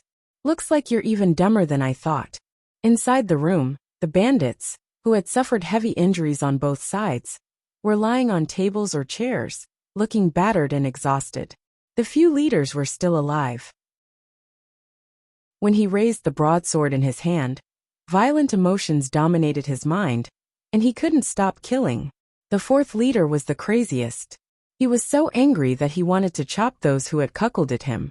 The second leader didn't care. The others wanted to stop him. Later on, he accidentally hurt himself. He was originally not angry, but now he became angry. He spoke without thinking and exposed many scandals, dragging the second master down with him. In the end, it was what Jiang Pingji saw. The group of people no longer had the strength to continue fighting. While they were on guard against the enemy's sneak attacks, they were also panting to recover their strength. When the door opened and the cold night wind blew into the room, everyone shivered. Their frenzied and furious minds calmed down quite a bit. He thought it was the first master, but Jiang Pingji's voice rang out instead. They all turned their heads to look, and their faces turned pale. Just based on what she said, these people looked at the scene around them, and immediately understood that they had been tricked. The bandit leaning on the chair glared angrily, and he wanted to kill someone. You sinister be *tch. How rude. Jiang Pingji finished off the bandit with a knife. As she pulled out the knife, she twisted her wrist, and used her strength to shoot the dagger straight into the neck of another bandit, who wanted to call for help. Then there was a thud. The dagger went through his neck, and was directly nailed to the wooden pillar behind him. Even if it was a bandit with his limbs intact, she could easily deal with him, let alone a few guys who were struggling at death's door. Jiang Pingji looked at the only two survivors in the room. They were already scared out of their wits. They cried for help while shaking their heads and crawling backwards. He was too scared. The thing under him loosened, and hot urine stained his crotch, leaving a dark and wet mark on the ground. "Don't. I beg you. Don't kill me. I don't want to die. I really don't want to die. I was wrong. Please." With a desperate cry, the bandit thought that Jiang Pingji was the black and white impermanence who chased after him. "Apologize? What's the use of apologizing?" Jiang Pingji sneered. "I'm not here to listen to your excuses." This time she did not use a dagger. Instead, she grabbed the bandit's neck with one hand, lifted him up, and skillfully broke his neck with her fingers. Seeing that the bandit's eyes were almost bulging out of their sockets, and his 7 orifices were bleeding, Jiang Pingji snorted, and then sat on the main seat of the bandit hall. As for the audience and the system who had been watching, They were so scared that they did not dare to make a sound. 3, 2, 1. Jiang Pingji said in her heart. The heavy and messy footsteps were getting closer and closer. The bandit boss rushed in and was shocked by the dead people in the room. He looked at Jiang Pingji's cold eyes and saw her playing with a dagger. Her body was lying on the main seat, covered with animal skin. Do you know what I hate the most? Kidnapping. You should be aware of this when you fall into my hands. The bandit boss looked at the corpses in the room incredulously, especially when he saw a few of them died miserably. He could not help but take a few steps back, as if he had been hit by a big hammer. You lied to me? TSK. It sounded like she was the main heroine who was fooled by a scumbag. Her brain had crashed for a long time before she realized that she had been fooled. Jiang Pingji smiled, but did not say anything. The bandit boss's brain quickly restarted. With a swish, he pulled out the knife from his waist. The muscles on his arms were bulging, and the veins on his face were popping. Obviously, he was extremely angry. Everything in front of him was scarlet. He could not vent his anger without killing Jiang Pingji. Brains are a good thing. I hope you will have one in your next life. Jiang Pingji easily dodged the attack. The corners of her green clothes flew and danced with her movements. There was an indescribable beauty to it. She bent her elbow and hit his ribs. The bandit boss instantly felt that half of his body was numb, and he could not feel anything. After that, the surroundings became silent. The only thing that could be heard was the muffled sound of hitting, accompanied by the crisp sound of bones cracking. Jiang Pingji looked refreshed. She stepped on the bandit boss's chest and said condescendingly, "Lie down." The bandit boss tried his best to raise his head. Hot blood kept flowing out of his throat and dyed half of his face red. He still did not understand why he had been fooled. How did she know about Emonyang? Even if he had to die, he had to find out. Chapter 12. He kept trying to say something, but in the end, he could only mutter a few words. But Jiang Pingji could understand. Love Gobe small talk netka system. Actually, it wanted to know how Jiang Pingji knew the information, and how she managed to deceive the bandits. She looked up at the sky outside the door. It was still early. I'm a kind person. Since you want to know, I'll let you die in peace. System. Are you that kind? You have a sachet with a handkerchief on your waist. Looking at the design, stitching, and age of the sachet, it's obvious that it's not for a man. In other words, the owner should be a young woman. You care a lot about the sachet. You'll rub it subconsciously. Even after you've changed your clothes, you'll still carry it. Who is the owner to you? Jiang Pingji reclined on the main seat with one hand on the armrest and her legs on the other. She looked very lazy. There's a tattoo on your face. Even though you've grown a full beard, if you have good eyesight, you'll still be able to see it. Of course, other than me, everyone else seems to be blind, so they didn't see it. You don't forget to step on others while pretending to be cool. How shameless, system.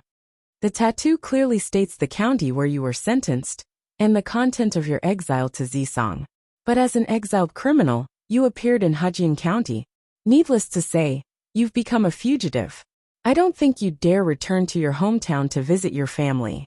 If an exiled criminal escaped, it would be fine if they weren't caught. But if they were, they'd be beaten to death. Taking a deep breath, she continued unhurriedly. The way you looked at the sachet was very painful, but also very reluctant and regretful. So I boldly assumed that the woman was already dead, and the cause of her death was not normal. After a bit of deception, it was indeed so. System. No. Emonyang could have died under other circumstances.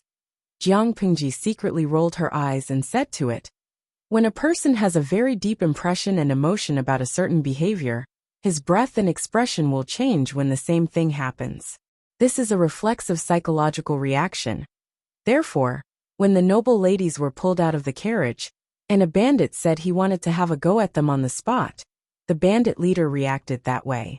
The system said, who would even think about that? As for your fellow countrymen, Jiang Pingji grinned, revealing a row of white teeth, as if she was amused. When I mentioned the cause of Emonyang's death, and that I knew who the murderer was, his reaction told me that he was guilty. It's a kind of fear that someone will find out the truth. Under what circumstances would one have such a reaction? He might not be the murderer, but he must know how Emonyang died, and who killed her.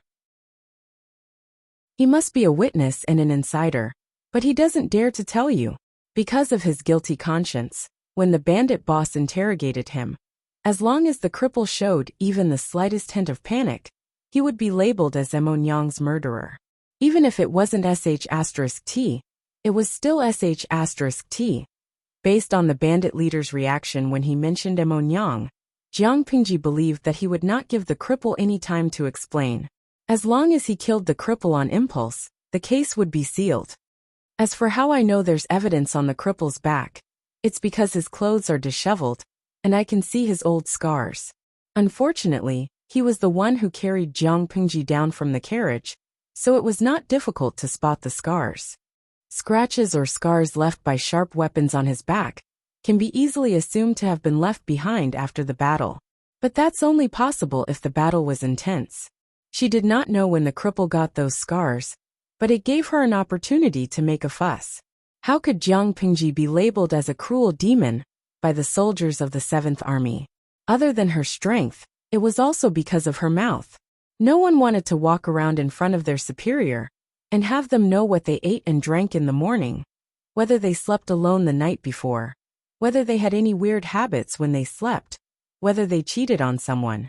Just thinking about it made them wish they were dead. Because of Jiang Pingji's cruelty, the soldiers of the 7th Army, from the officers to the soldiers, always had the best hygiene and appearance. As for the second leader's son, when you brought him here, I saw a row of children's shoes drying in front of a thatched hut.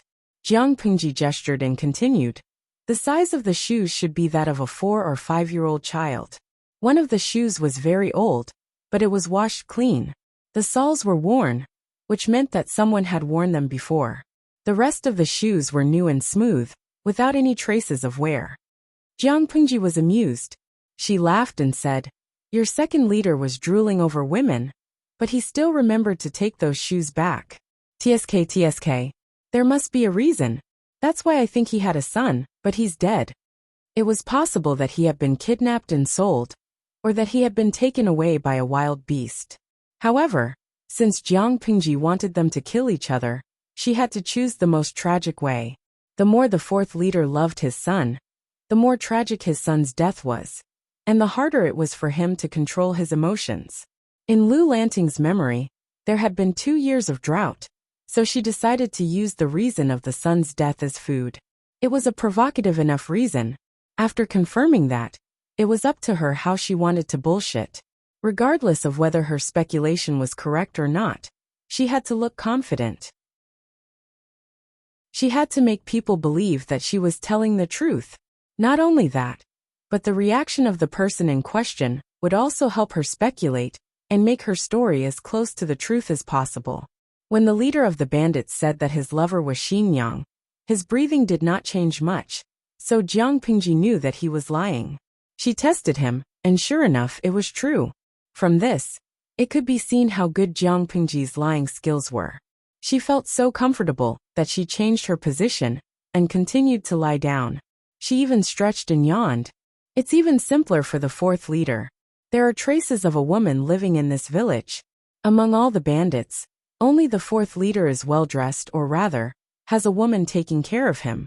However, due to his passion for sex, his relationship with that woman is worrying. As for why I think that the woman might have an affair with another man, Jiang Pingji shrugged. The first thing she said was dirty and violent, but she had no self-awareness. First of all, this is a bandit's den. A group of hot-blooded adult men gather together. They have no morals, worldviews, or values. There is a shortage of women. What do you do when you need them? Do you do it yourself, or do you help each other?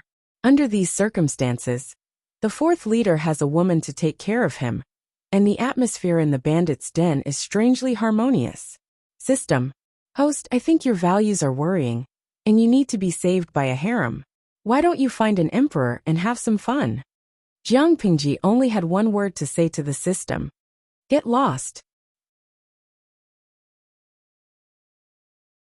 Chapter 13. We provide you with wonderful novels to read. As the saying goes, dumplings are the best, and sisters-in-law are the most fun. It was normal for those people to target the fourth master's wife. She didn't think that such a thing wouldn't happen when the fourth master was not around. Therefore, Jiang Pingji dared to test the waters. Sure enough, a few people's expressions changed subtly. She memorized all of their characteristics, and thus had evidence. According to her observation, the fourth master was quite explosive, and he might have a habit of violence against women. Men, especially men from this kind of place, were sometimes quite complicated. They coveted other people's women, but they also kept a close eye on their own women. How could a brainless and possessive bandit stand the fact that his brothers had played with his women? Based on the man's temper, it was very likely that they would fall out. In conclusion, impulsiveness was the devil. If one went out without a brain, it was best to remember to control his temper. All right, I'm done. You can rest in peace, and go to hell to meet your bandit brothers. Let's have a family reunion. System. You're so kind that you're willing to waste time to let him die in peace, Jiang Pingji. You're wrong. I'm wasting time to let him understand how he died of stupidity. System. F*CK, he might as well die in peace. System. Host. Are you sure you don't want to find a domineering emperor and have a pure love to save your world view? She used all the information she could, whether it was deliberately luring people or fooling them. Her goal was very clear. Jiang Pingji's actions from the beginning to the end showed that she had been planning the annihilation of the bandit village since she woke up. Even though they had only worked together for half a day, it was still a little worried about the host. If you keep talking, I'll kill an emperor for you to see. Jiang Pingji frowned impatiently. She was annoyed that there was an uncontrollable noisy sparrow in her head. The system immediately became quiet. At that moment, Tudorfaccio, the only spectator who had been silent for a long time, silently sent a bullet screen. Tudorfaccio. Host, won't it be easy to get out of hand? Jiang Pingji's words could not stand up to scrutiny if she tried to reason it out carefully. If she accidentally went overboard, she would be in deep trouble. But when he thought about the streamer who was live streaming murder, his hands began to tremble uncontrollably. Host V. This kind of reasoning is a bold speculation, but it needs to be verified carefully. Rather than saying that I had deduced it, it would be better to say that those idiots had said it themselves. As for whether he would go overboard, otherwise, it would be too boring to be 100% correct. Every time, it was like walking on a tightrope. The excitement of falling from heaven to hell with a single misstep was intoxicating. Host V. If you want to deceive your opponent, you have to first deceive yourself. Make people believe that every word you say is as real as gold and silver. Because while you were observing them, they were also observing you. If he was careless, he would be tricked. Jiang Pingji had once met a partner who also liked this kind of evil deduction game. That was the only time she had failed, and then she was tricked by the other party. Later on, she learned her lesson and reflected seriously before she found the cause of her failure. The system. It felt like it had accidentally chosen a psychopathic host. Was she really suited for palace intrigue? Tudorfaccio. Caught off guard. He felt like he had been taught a lesson by an experienced criminal. With one last stab, Jiang Pingji stepped out of the bloody house. Next, she had more important things to do. You, Lu Shi, what are you trying to do? A group of noble ladies waited anxiously in the back hall. Wei Jingxian and Shengguan Wan were the closest, and they comforted each other as they waited anxiously. Other than the howling of the wind, there was no other sound outside. Not even the footsteps of the bandits and their obscene words could be heard. But they did not dare to go out. Other than enduring the sleepiness, they did not dare to do anything else. It was only when Lu Lanting came to them like a savior and told them that they were safe that they heaved a sigh of relief. However, before they could cry tears of joy, Lu Lanting suggested that they wait somewhere else. It's a little crowded here. Let's go to a bigger place. We've been on tenterhooks all day. It's time for a good rest. The system said. I have a bad feeling. I have goosebumps all over my body. You can't be so kind. Jiang Pingji lowered her head and led the way. Under the night sky, she smiled and gave the system a thumbs up. Not bad. You're quite quick-witted. When the system found out that Jiang Pingji was leading them to the room where the fight had taken place, it was as black as ink. Although the noble ladies thought it was strange, Lu Lanting had saved them, and the bandits were drenched in blood. Therefore, no one dared to object. They all followed Jiang Pingji anxiously. However, they would soon regret their actions. Before they entered the dark room, the smell of blood assaulted their nostrils, and their faces turned pale. When they accidentally stepped on the bandits' broken limbs and slipped, they screamed in fear. Some of them could not help but cry. With a squeak, Jiang Pingji closed the door and lit the oil lamps one after another, so that they could see the interior of the room clearly. Then the screams became louder.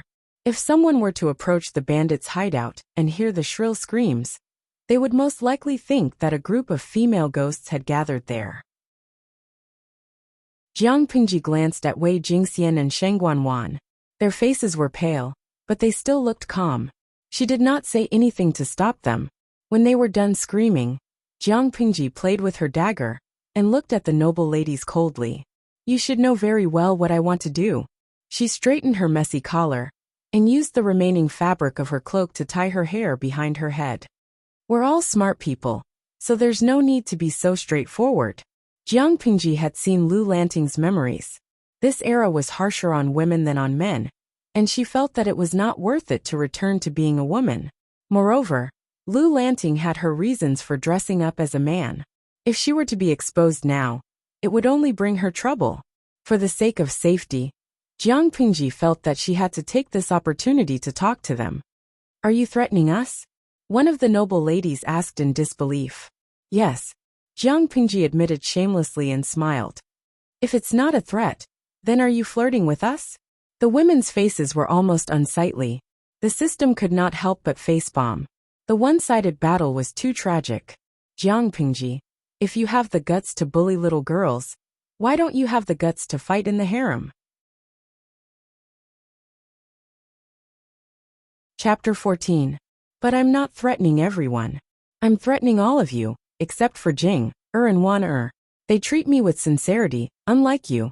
I just fought a bloody battle to save you, and now you're plotting against me. You're biting the hand that feeds you. To put it bluntly, these noble ladies were just girls in their teens. Each and every one of them was very fresh and tender. Yet they still wanted to hide their thoughts in front of her? If those young girls could hide their intentions, then the soldiers in the 7th Army would all jump into the river. They were not close, and they were not cute when they plotted against her. She did not hesitate to threaten them. When the noble ladies heard this, their faces turned as white as paper, and their delicate bodies were on the verge of collapsing. Aren't you afraid of revenge? One of the noble ladies gritted her teeth. Lu Lanting was different from the bandits. She would never do what bandits did. The noble lady spoke to Jiang Pingji as a member of the gentry. If she was the original Lu Lanting, she would have been afraid. No matter how dirty the gentry's relationship was, they had to treat each other well on the surface. It would be too embarrassing to fall out with them. But Jiang Pingji was not one to fall for that. Revenge?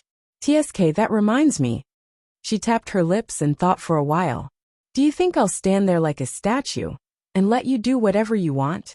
You have to know that in the eyes of outsiders, you're a noble lady and I'm a young master. You've been raised to take care of your husband and children, while I've learned the ways of Confucius and Mencius. The plots and schemes of the gentry are nothing but demons and monsters. Do you want to use such narrow-minded methods to deal with me? As soon as she said that, the faces of all the noble ladies turned pale.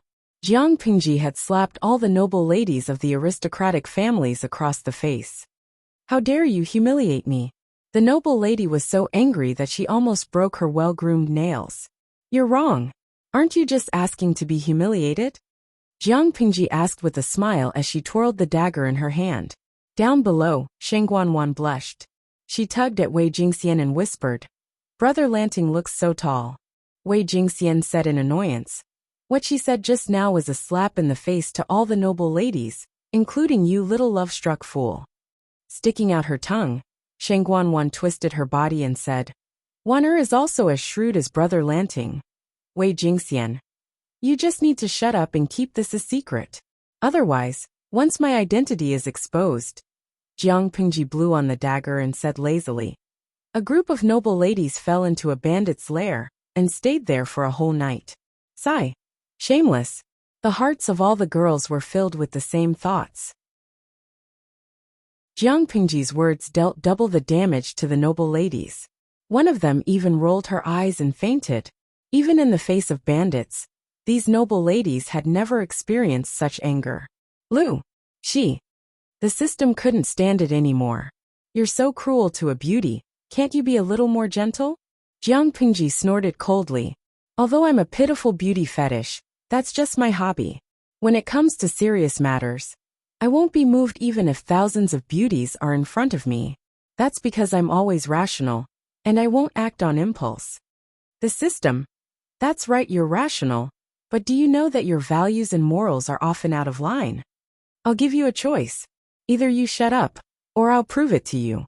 After all the bandits in this room and outside died in my hands. What better proof than that? Your reputation is still as clean as ever. For these noble ladies, clean reputations and family honor were the most important, far more important than their lives. The other one is. She made a gesture to silence them. I can do it. There are many bandits in this wilderness. I could only save Jing, and Wanner in time to escape. I believe others won't blame me. Nowadays, men like to put on powder on their faces. Incense was the norm, especially in the area of Hejian County, where it was a popular trend. The body that Jiang Pingji was currently using was obviously weak. It was pretty good that it could protect herself and save the two of them. The room was silent. No one dared to breathe loudly. They didn't even dare to cry. The aristocratic families trained these noble ladies not to be brainless. They were trained to obey and smooth out their edges. Some of the noble ladies were even more courageous and knowledgeable than the Confucian scholars. Jiang Pingji's words were not meant to humiliate them, but to provoke them. After some time, someone finally couldn't take it anymore. As long as we keep your secret, you're willing to help us? Jiang Pingji's words and actions, as well as the broken limbs in the room, all stimulated the noble ladies. They had a balance in their hearts, and they knew how to choose to maximize their benefits. Jiang Pingji's conditions were clear. Even a blind person would know how to choose. Soon they made their choice. But a noble lady covered her mouth with a handkerchief and said sarcastically, "Your suggestion is excellent. We naturally have no intention of disagreeing. But if your identity is not revealed, will you really marry Wei Jingxian when the wedding date is near?" Oh ho, she's starting to provoke me? Her method was still a bit immature, but it was effective. Jiang Pingji raised her eyebrows. She had a better impression of the noble lady with a straight back. Judging from the current overwhelming trend, her counterattack could be considered a brilliant move. However, these people didn't know that Jiang Pingji was not only strong and had a sharp tongue, but she was also very good at picking up girls. Why did so many valiant girls in the 7th Army insist on marrying no one but her? Why was it that wherever she was, there was always a high density of single dogs? Bah! They deserved to be single if they were not as good at picking up girls as she was. Wei Jingxian looked at her with a complicated expression. Jiang Pingji responded with a smile. She said every word solemnly like a vow. If she is willing to be wronged and marry me, to be husband and wife for this life, to be conferred the title of Wolf Story Palace, to be a marquis, I will fight for her even if I have to risk my life. If she has other intentions, then I will cut my hands and give her 10 li of red dowry. I will bear the blame of the marriage annulment. I only hope that she and her lover will live together until their hair turns white. When Wei Jingxian heard this, her cheeks reddened beyond belief, and her face flushed with embarrassment. You used to look like a decent person. Why is it that, the more you talk about it, the more you talk about it? Is it really like what Wanner said? Once you reveal your fox tail, you really dare to say anything you want. If you want to marry me, I won't marry you. The noble ladies were speechless. Cold dog food was casually slapped on her face. Can't you find another place to show off your affection? The system said. Let me tell you, host. If you flirt with girls like this, you'll have to take responsibility if they don't marry you. You scumbag. If he didn't marry, why would he flirt? Jiang Pingji innocently asked Wei Jingxian. I'm sorry for hiding it from you for so long. Shouldn't I have done that? At the same time, she replied to the system in her mind. I'll take responsibility. The system. Chapter 15. It was so tiring to be a system. It was so angry to have such an immoral and cruel host. In fact, it was now very suspicious. Would Jiang Pingji really make the emperor's harem her own after entering the harem? It thought of Jiang Pingji wearing the empress's court dress in the future. She would have her wives on her left, and the 9 concubines on her right. She would have Jiyu massage her legs, beauties peel grapes for her, and the emperor would be like a spineless quail hiding in a corner, biting on his handkerchief and crying. The system felt bad. The system said, no, you can't keep your identity as a daughter hidden. Otherwise, how can you enter the palace and fight in the harem? Jiang Pingji's eyes darkened. She asked tentatively, is fighting in the harem very important? The system said, I'm a live streaming system of fighting in the harem. Do you know what's important? Otherwise your popularity will. Anyway, the consequences will be serious. At this point, the system's voice quieted down. Jiang Pingji rolled her eyes and said, must it be fighting in the harem? The system said resolutely, yes. It suddenly felt that having a host who was too assertive was not a good thing. It felt irritated. But this has nothing to do with whether or not I return to being a girl. The system was speechless. Did its host want to flirt with girls and be a lesbian, but also be a man and make the emperor gay? Host, you're trying to fly to the sky. Jiang Pingji frowned slightly in the face of the system's wild imagination. There was an indescribable irritability and disgust in her heart. The ancient era was tens of thousands of years away from the era she lived in. Even though she was not very good at culture, she knew that women in the ancient era were sad and pitiful. Was there something wrong with the system's brain to make her one of them? If this was the price of her rebirth, she would rather cut her own throat with a dagger. It could find whoever it wanted to fight in the harem. Fighting in the harem. Chapter 16. By the way, if the people from the clan haven't found this place by tomorrow morning, I'll take you down the mountain. Also, lock the door and don't let strangers open it. Maybe some people can't wait for the 7th day and want to come back to take a look. The temperature in the room seemed to have dropped more than 10 degrees, directly falling below the freezing point. The girls heard Jiang Pingji's weak voice and could not help but scream at the top of their lungs. Listening to the screaming behind her, Jiang Pingji's mood instantly brightened, and she could not stop the smile on the corner of her mouth. Although they are a little scheming, sometimes these girls are really extraordinarily cute. The system said, although I know your values are not online, I think the host is also extraordinarily evil. It had reason to believe that the host would definitely be hated by the noble girls in the room for the rest of her life. The words and actions of the noble girls of the gentry were all cultivated since they were young, and they were real ladies of noble families. However, Jiang Pingji was so evil that she made them lose their manners several times. It would be strange if they did not hate her.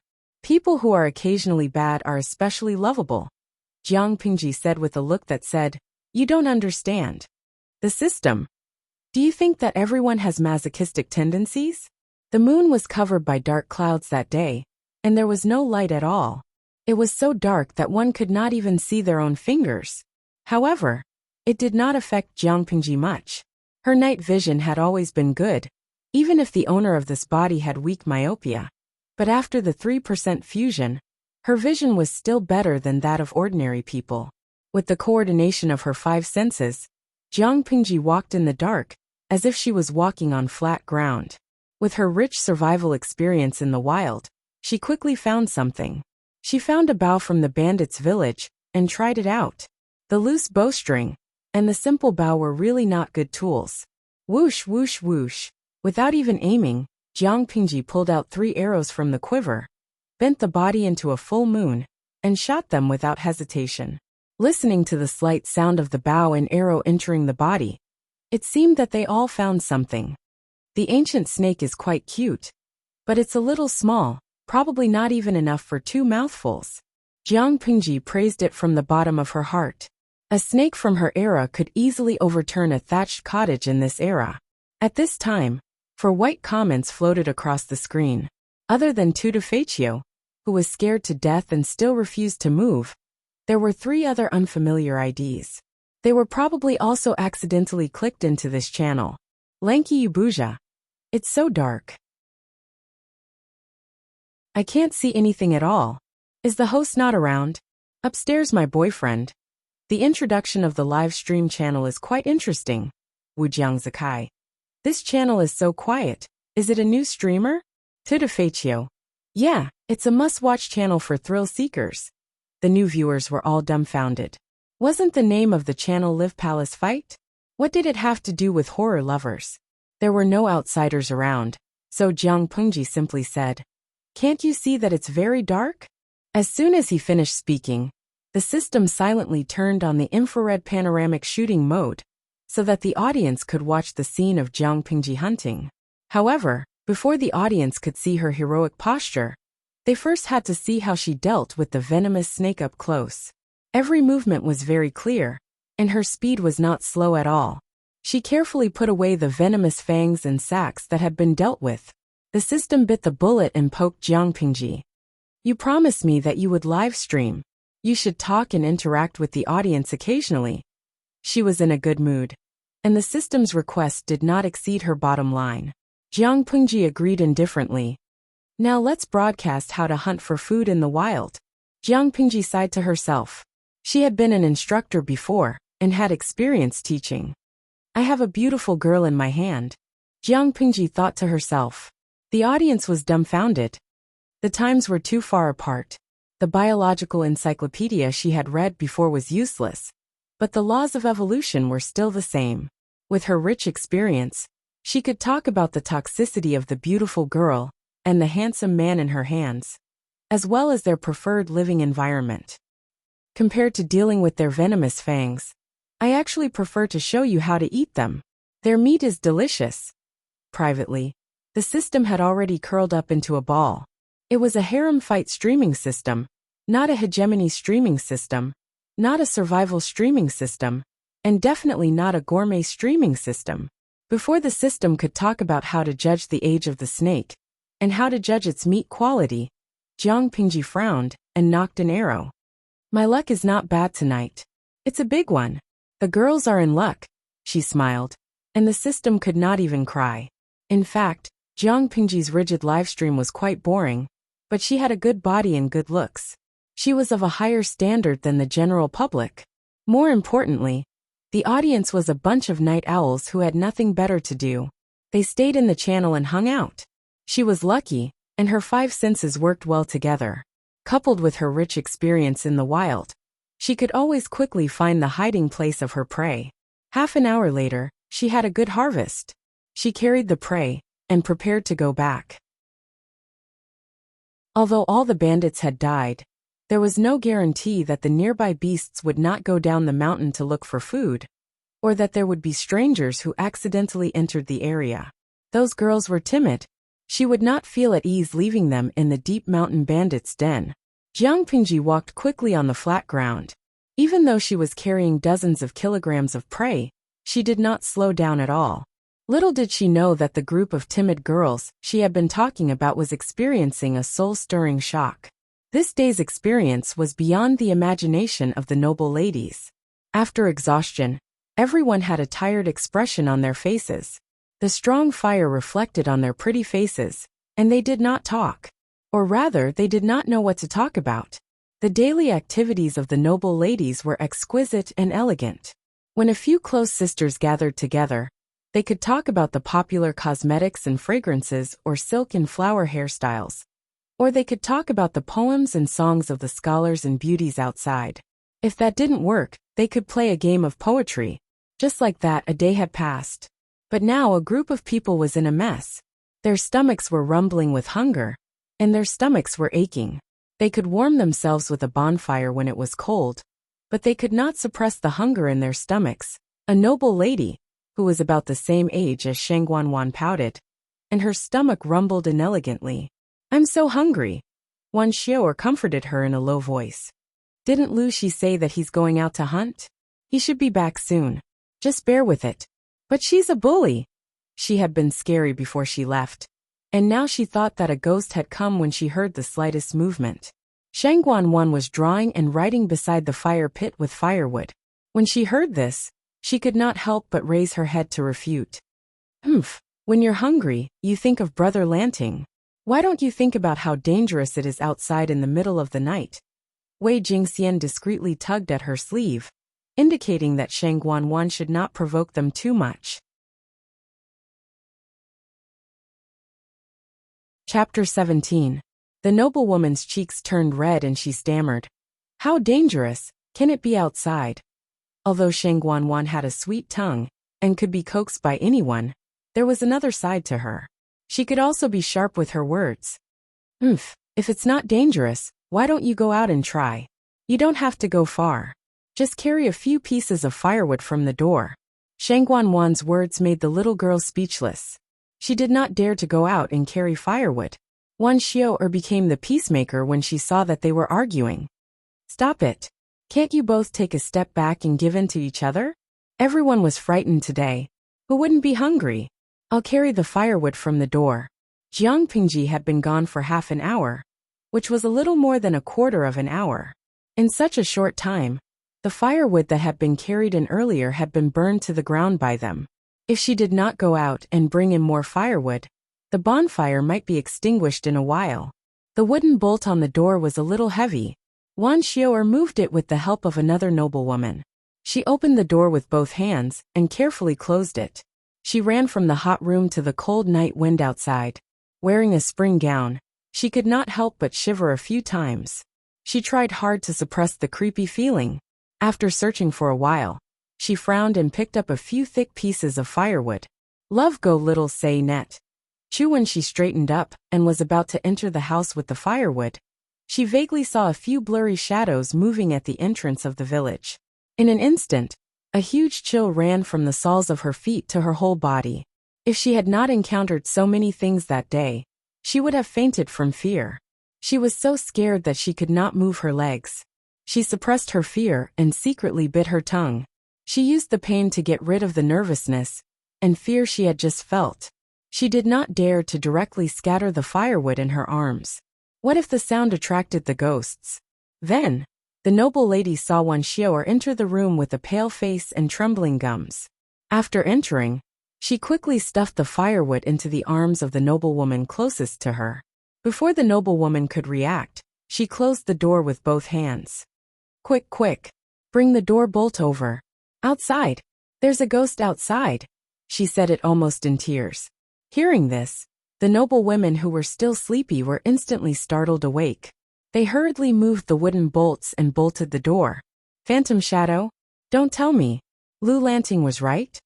Thinking of the other party's restless words before he left, the group of noble ladies felt their hearts beating violently, as if they were about to jump out of their throats. Isn't her mouth quite sharp? Perhaps it was true. Otherwise, how did those thieves? How did they die? But should we put out the fire? Isn't this light a little too eye-catching? Aren't ghosts afraid of light? If we put out the fire, and they come in through the door, what will we do? At this time, even if there were noble ladies who were unhappy with Jiang Pingji, they hoped that she would return as soon as possible.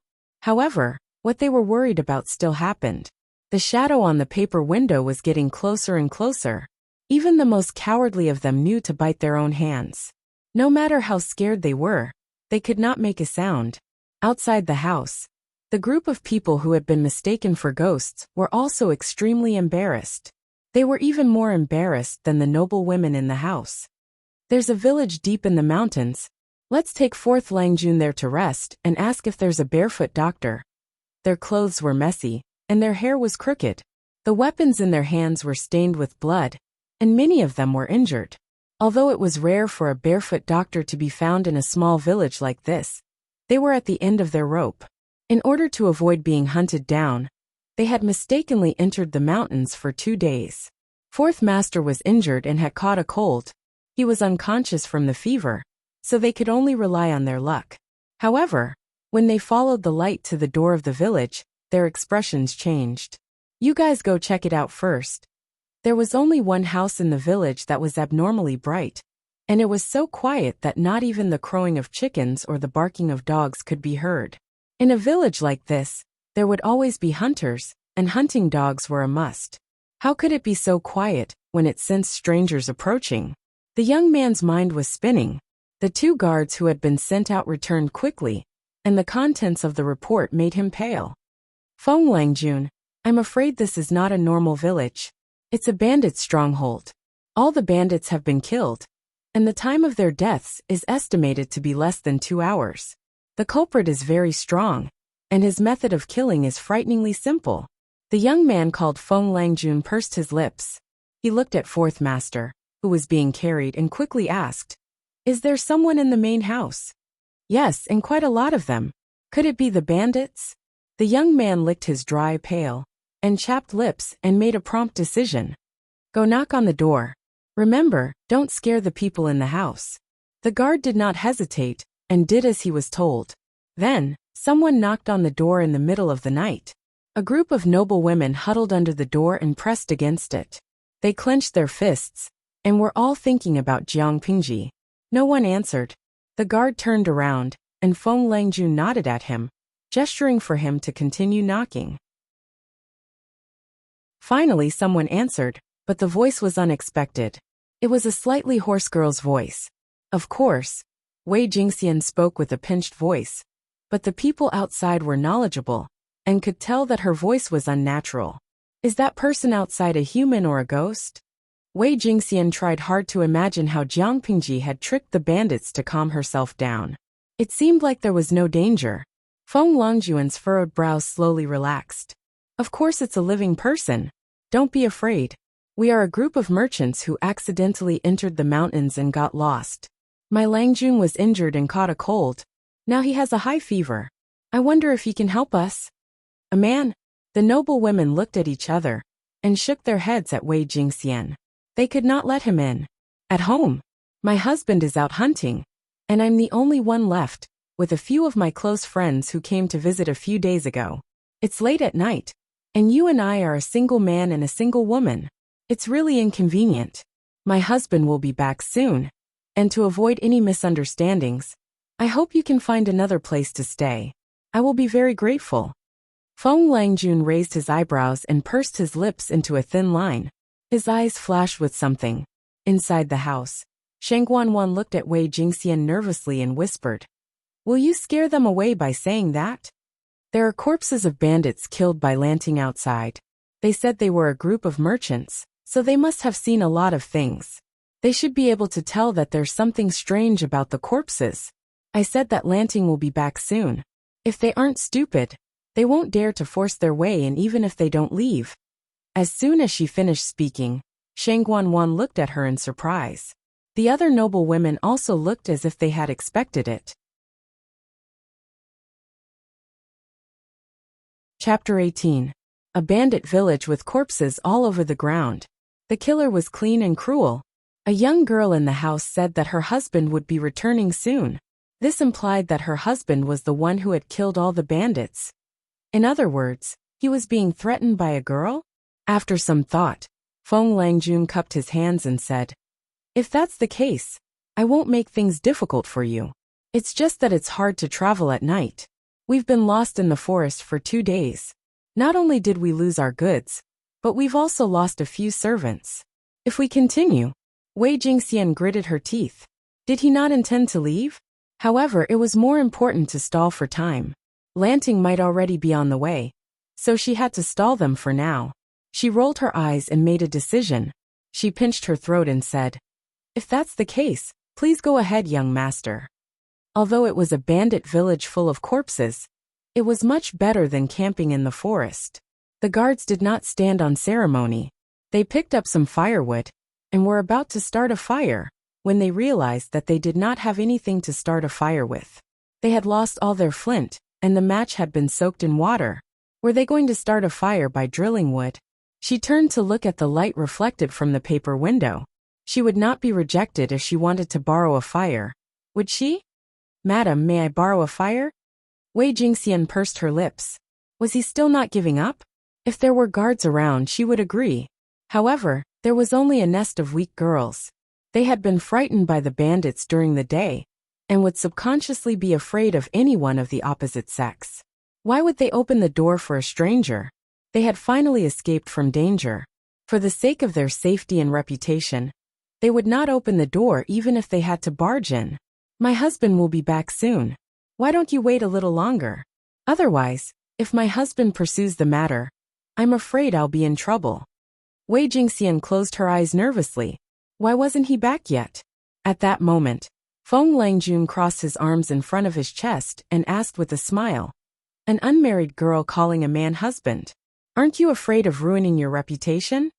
Wei Jingxian subconsciously gasped. She quickly reacted and covered her mouth with both hands. She had been tricked. Wen Gentleman narrowed his eyes and waved his hand. The guard understood and wanted to force his way in. On the other side, Jiang Pingji returned with her prey, but the relaxed expression on her face did not last long. It was quickly replaced by a grave expression. The system said, "What's wrong, host? There are footsteps of strangers, and the footprints are still fresh. They weren't left by the bandits from before. That group of people all headed in the direction of the bandits' stronghold. There's human blood on the ground, and some of them are injured, but their injuries shouldn't be serious. Judging from the depth of the footprints, these people don't seem to be in good condition. There are 6 pairs of footprints, so there should be 7 people. Jing and the others are still in the bandit stronghold. Oh no, I have to go back quickly." Jiang Pingji's pupils constricted, and a series of messages popped up in her mind. She hastened her pace. "Lan Chui Yubuja. Host, are you right? 6 pairs of footprints and 7 people? One of the footprints is of medium size, so it doesn't seem to belong to a fat person. However, the footprints are the deepest, so there should be another person on his back. I think 2 of them are injured in the arms, and the other one is injured in the legs. Wu Jiang Zhakayi. Am I the only one who thinks this host is cute? But it's night time, and it's pitch black. I know you have good night vision, and that's proven in the last half an hour. But you only took 1 look. How can you tell these things? Tutor Feichio. This host has a glib tongue. Whatever she says is true. Guys, trust me. It's obvious. There's nothing to brag about." Jiang Pingji rushed back like the wind, and took the time to reply. As she approached the bandits' stronghold, she saw a group of 7 people outside the house with a bonfire. Jiang Pingji drew her bow, and knocked an arrow as she ran. Whoosh! If I were you, I wouldn't be so reckless. If you don't want to die, get out of that house. Before the guard could get close to the door, the sound of an arrow piercing through the air was heard, and it almost grazed the tip of his nose. Feng Longjuan's expression froze, and Jiang Pingji had already knocked a second arrow. She sneered. "If you don't do as I say, the next arrow will be aimed at the pampered Langjun on your back. Now, do as I say and get out of that house." The position of the bandits revealed everything. The most important thing was the guy being carried on her back, and the skinny bamboo pole. Unlike the group outside the house, the noble ladies in the house were so happy that they almost cried tears of joy. It had been a tough time. "Jinger, how are you guys in the house? Are these guys still behaving themselves?" Wei Jingxian had been pinching her throat to speak, and it was still itchy. She coughed and adjusted her voice to respond loudly. "Lanting, the young master outside the house didn't do anything offensive. He just wanted to come in and borrow a light, but I didn't have time to respond." Jiang Pingji sneered. There were still people who dared to come forward without a response. It looked like they wanted to bully the girls by forcing their way in. Hearing Wei Jingxian's reply, Feng Langjun felt a headache coming on. That was a really subtle complaint. He cupped his hands in front of his chest and apologized to Jiang Pingji. "It was a misunderstanding. We didn't mean to offend your wife. It's just that it's late at night, and we wanted to borrow a light. We hope that your wife can help us. We don't want to be misunderstood." Hypocrites. Who wouldn't be wary of a bunch of weirdly dressed guys knocking on someone's door in the middle of the night? It's just borrowing a light. There might be something like flint in the other houses. You can find it yourself. Why are you guys scaring my wife outside the house? Jiang Pingji shamelessly took advantage of the situation and ridiculed them. Jiang Pingji held her bow in one hand and her prey in the other. A bunch of dead snakes were wrapped around the hoof of the wild boar. Young Master Feng saw her appearance with the help of the fire. A trace of doubt flashed through his clear eyes, and then he raised his eyebrows. My husband. Jiang Pingji sized him up and instantly came to a conclusion. He had some brains, and his fighting ability was on par with Lu Lanting's. Apart from his brain, he was a good-for-nothing who posed no threat. But Jiang Pingji frowned. She knew that he had figured out her gender. But he was still mocking her? Jiang Pingji smirked. She looked at the young man with a flirtatious expression and retorted. Young Master's appearance is indeed splendid, a feast for the eyes. But you haven't washed for 7 days. And you've been chased for thousands of miles. You must have been trembling with fear these past few days. Unable to care about your dignity. Although the incense on your body is precious, the smell is indeed rather suffocating. Even if young master can't wait to offer himself to sleep with you, please burn the incense and take a bath first. Feng Langjun was speechless. Wasn't it said that Hejian County was a place full of geniuses, gentle and gentle? A lady from a wealthy family like a female insect? Seeing his Langjun being teased by a young man, the loyal guards could not help but draw their swords. But Feng Langjun raised his hand to stop them. Don't be rude. All of you back off. Judging by her clothes, she was not a farmer or a hunter. Why would she be there in the middle of the night? And why was she so skilled? Could it be that on the 3rd day of the 3rd month, a group of geniuses had come out for a stroll in the spring? Jiang Pingji was not interested in his behavior. She approached the door and knocked. Jinger, it's me.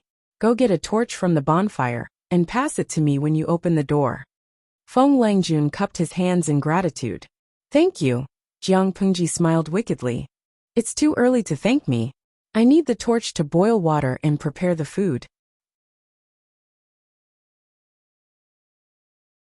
Chapter 19.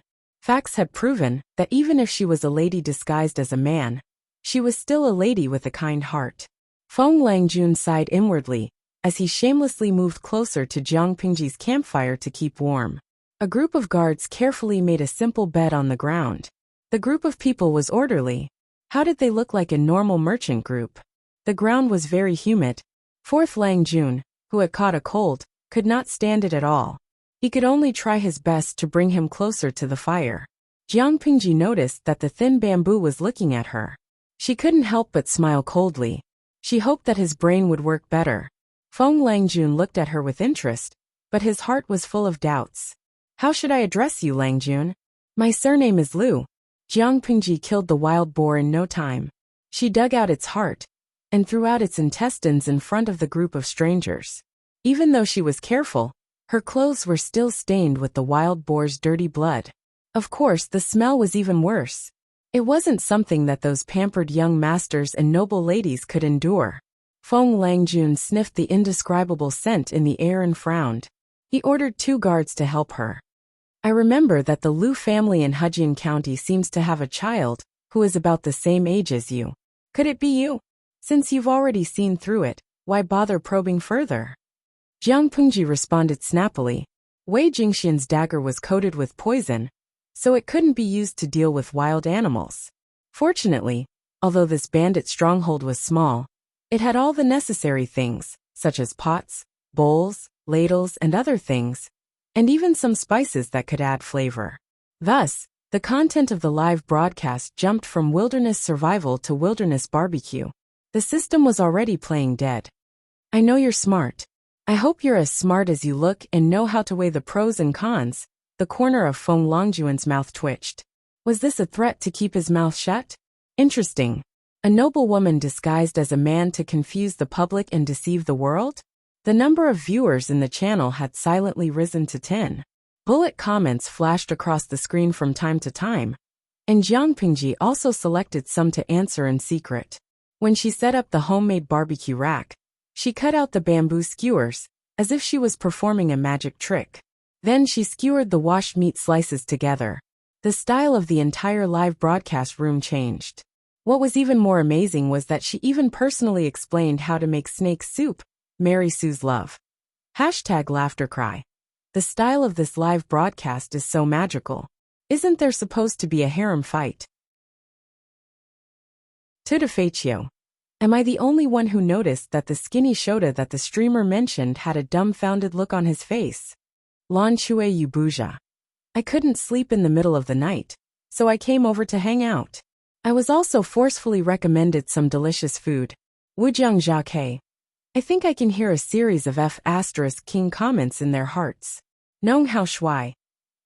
#perverted. Didn't you notice that these guards have good figures? That young Shota is also very good looking. Jiang Pingji looked at the last bullet screen and replied seriously in her heart. Streamer V. They haven't bathed for at least 7 days. They ran and got injured. They're not clean, so they'll get sick from licking. The few people who were chatting on the bullet screen were speechless. Then, a few strings of 666, 666, 6666 flew by in the next second. Jiang Pingji's barbecue skills were as good as her verbal skills. However, she didn't overcook the meat and add some seasoning. Of course, considering that the taste of the noble girls was mild, she didn't add too much. She knocked on the door and said, Jinger, open the door and bring these in. Remember to put them on the fire and roast them. The wooden lock on the door moved, and the tightly closed door creaked open a small gap. Not a bit of skirt could be seen. Where did you come from? Why do you smell so bad? Jiang Pingji opened the door slightly and took a skewer of barbecue from her. The noble girls thought it was fresh, but they still had a good eye. They could tell at a glance that it was the best and most tender part of the wild boar. It was a good balance of fat and lean, and the fragrance of the meat permeated the air. How can I not stink after carrying a wild boar back? I'll just find a place to wash it later. The snake soup is still cooking outside. I'll bring it to you later to keep you warm, so you don't catch a cold. Right now, there's a sick person with a cold outside. Jiang Pingji chatted with Wei Jingxian, as if there was no one else around. She didn't care about the faces of the others at all. This the cold? Is it serious? I don't think they'll die, but they seem to be chased by their enemies. They don't have the conditions to take good care of them. As long as they don't catch a cold and warm themselves, they'll probably recover after a few days of relapse. It was someone else's business. Why should they care about it? They wouldn't even look at the coarse barbecue on normal days. But they were starving and found it unusually delicious. The barbecue was too hot, so they ate it carefully. They were starving, but they still had to worry about their manners when eating. They would get tired of eating too much meat, and they probably weren't used to this kind of eating habit. Jiang Pingji took out a dried mushroom and a few pieces of ginger from the bandit's kitchen. After making sure they weren't poisonous, she added some chopped green onions and cooked a pot of light soup. She even washed the clay bowls that were used to serve the soup. After all, the bandits used them. She had to take care of the girl's misophobia into consideration. The system, who was pretending to be dead, muttered, I didn't expect the host to be so meticulous. You have the demeanor of a virtuous wife. It felt that maybe it didn't have to give up so early. Look, Jiang Pingji actually had the attributes of a virtuous wife. She could hunt when she went out and cook when she returned home. Only with pretty and cute girls. I don't have the same patience for others.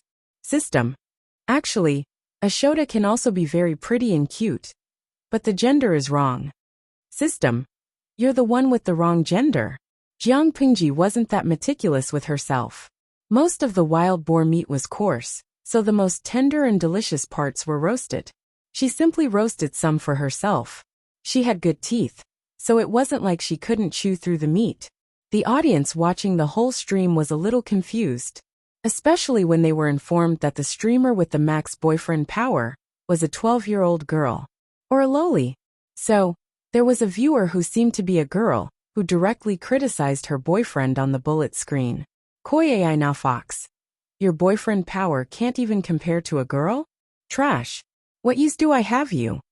The Prince Charming of the people, Jiang Pingji, took a peek at the bullet screen as she chewed on the fragrant roasted meat. She smirked. She poked the system and said proudly, back in the day, many animals in the 7th Army became single because of me.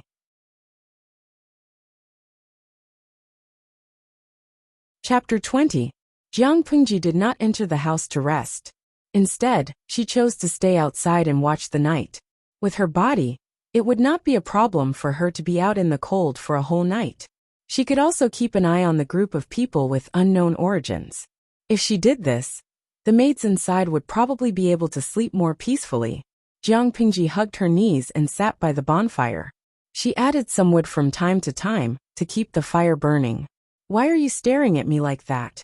She raised her eyebrows and smiled, facing the thin bamboo pole, who had to maintain a proper sitting posture even in the wilderness. Even though he was caught red-handed, Feng Langjun did not seem embarrassed at all. Instead, he smiled in return. "I'm just curious. How did Lu Langjun come to this place?" Jiang Pingji snorted and fiddled with the firewood in her hand. She smiled faintly and said, "Can't you see that this is a bandit's lair? Naturally, they were captured by thieves. Otherwise, who would come here to enjoy the night breeze when there are soft beds and pillows at home?" Feng Langjun couldn't help but choke. If he had really been kidnapped, how did he manage to kill off a group of bandits? This is out of my expectations. However, the bandits were fierce. How did Lu Langjun manage to kill all of them? Jiang Pingji said indifferently, "You have a body full of strength, but your brain is full of idiots. Just a few words of provocation, and you'll be in a mess." The more casual her explanation was, the more confused Feng Langjun became. His curiosity grew, and he desperately wanted to find out the truth. "My guards have seen the appearance of those thieves. There are indeed signs of them killing each other, but I don't know what kind of trick you used." It wasn't difficult to sow discord, but it wasn't easy to make a bunch of perverted bandits temporarily give up on beauty. Moreover, apart from the corpses of the envoys, the other bandits all died the same way. Their throats were slit from behind, and they died almost immediately. Not even much blood was spilled. If it weren't for the fact that the corpse was ice cold, it would look like it was still alive. If a few words could make a large bandit's lair turn into a mess and brothers kill each other, then there wouldn't be so many bandits in Hejian County. Of course, if what Jiang Pingji said was true, then it could be seen that Lu Langjun was very capable. This knowledge made the youth somewhat concerned. He had always believed that apart from a few people of his age, no one could make him suffer a loss. Plan to deal with a bunch of idiots.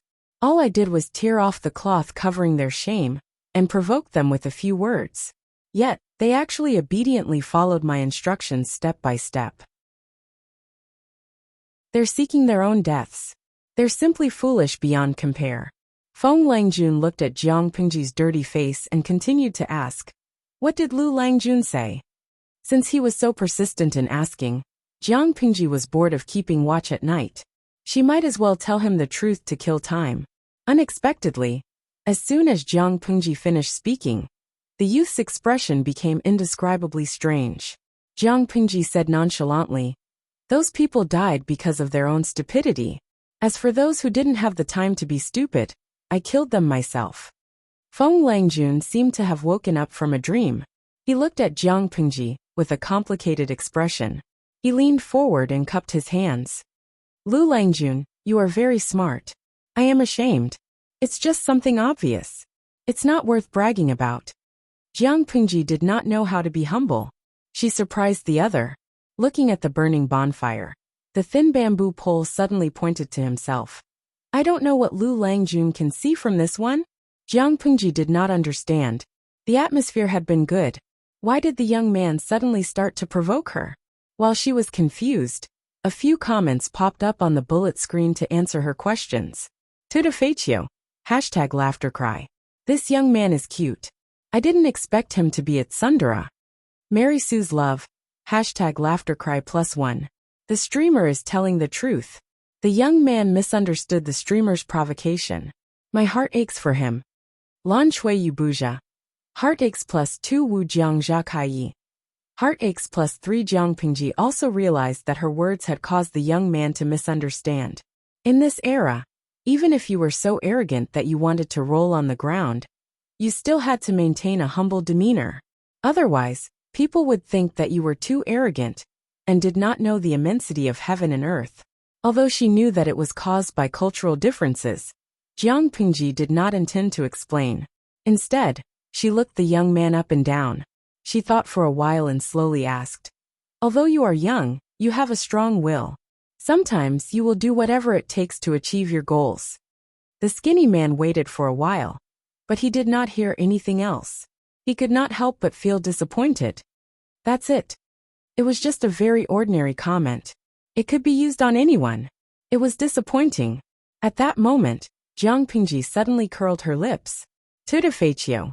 I think the streamer is going to use her ultimate move. Warning ahead. As soon as the bullet screen popped up, Jiang Pingji suddenly asked, "So, how much of that bowl of dog meat did you eat?" The skinny man's hands suddenly froze. He turned his head to look at Jiang Pingji in disbelief. "What did you say? You have a dog that is no taller than your calf. It clings to you, and you like it very much. It brings you a lot of joy." The skinny man looked as if he had seen a ghost. Jiang Pingji said unhurriedly, "You are not the eldest son of the family. Although you are favored by the elders, you have a capable older brother in front of you, and an intelligent younger brother behind you. It is inevitable that you are overlooked. This dog has secretly accompanied you for many years. This time, you brought it along with you. But unexpectedly, you encountered an emergency and had no choice but to kill it to appease your hunger." On the side, the guards who seemed to be on night watch all pricked up their ears, wanting to hear the gossip about Feng Langjun. "Other than that, you love incense. You have to use it every day to cover up the dog's smell. You treat the dog so well, so it is clear that you have a good relationship with it. But in the end, you were able to kill it to appease your hunger. Isn't that what you mean by, you are determined to achieve your goals at all costs?" Jiang Pingji smiled. Seriously, why did she need to explain? It would only add insult to injury. The skinny bamboo boy seemed to have been unmasked. His face turned green and red, and finally fixed on a pale white. "I am impressed, but how did Lu Langjun see through it?" "It is obvious. If you look closely, you will always find clues." Jiang Pingji was still not humble.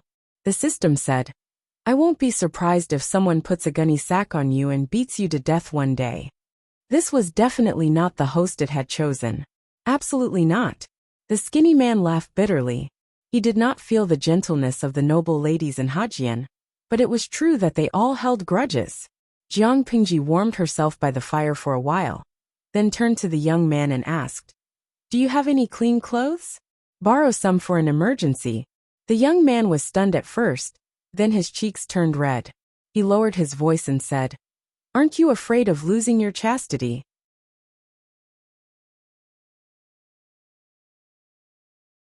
Chapter 21. Jiang Pingji raised her eyebrows and said nonchalantly, "You and I are both men, and we had a pleasant conversation before. If that's the case, we can be considered to have some friendship. I'm just borrowing a set of clothes, and I'll return it when the time comes.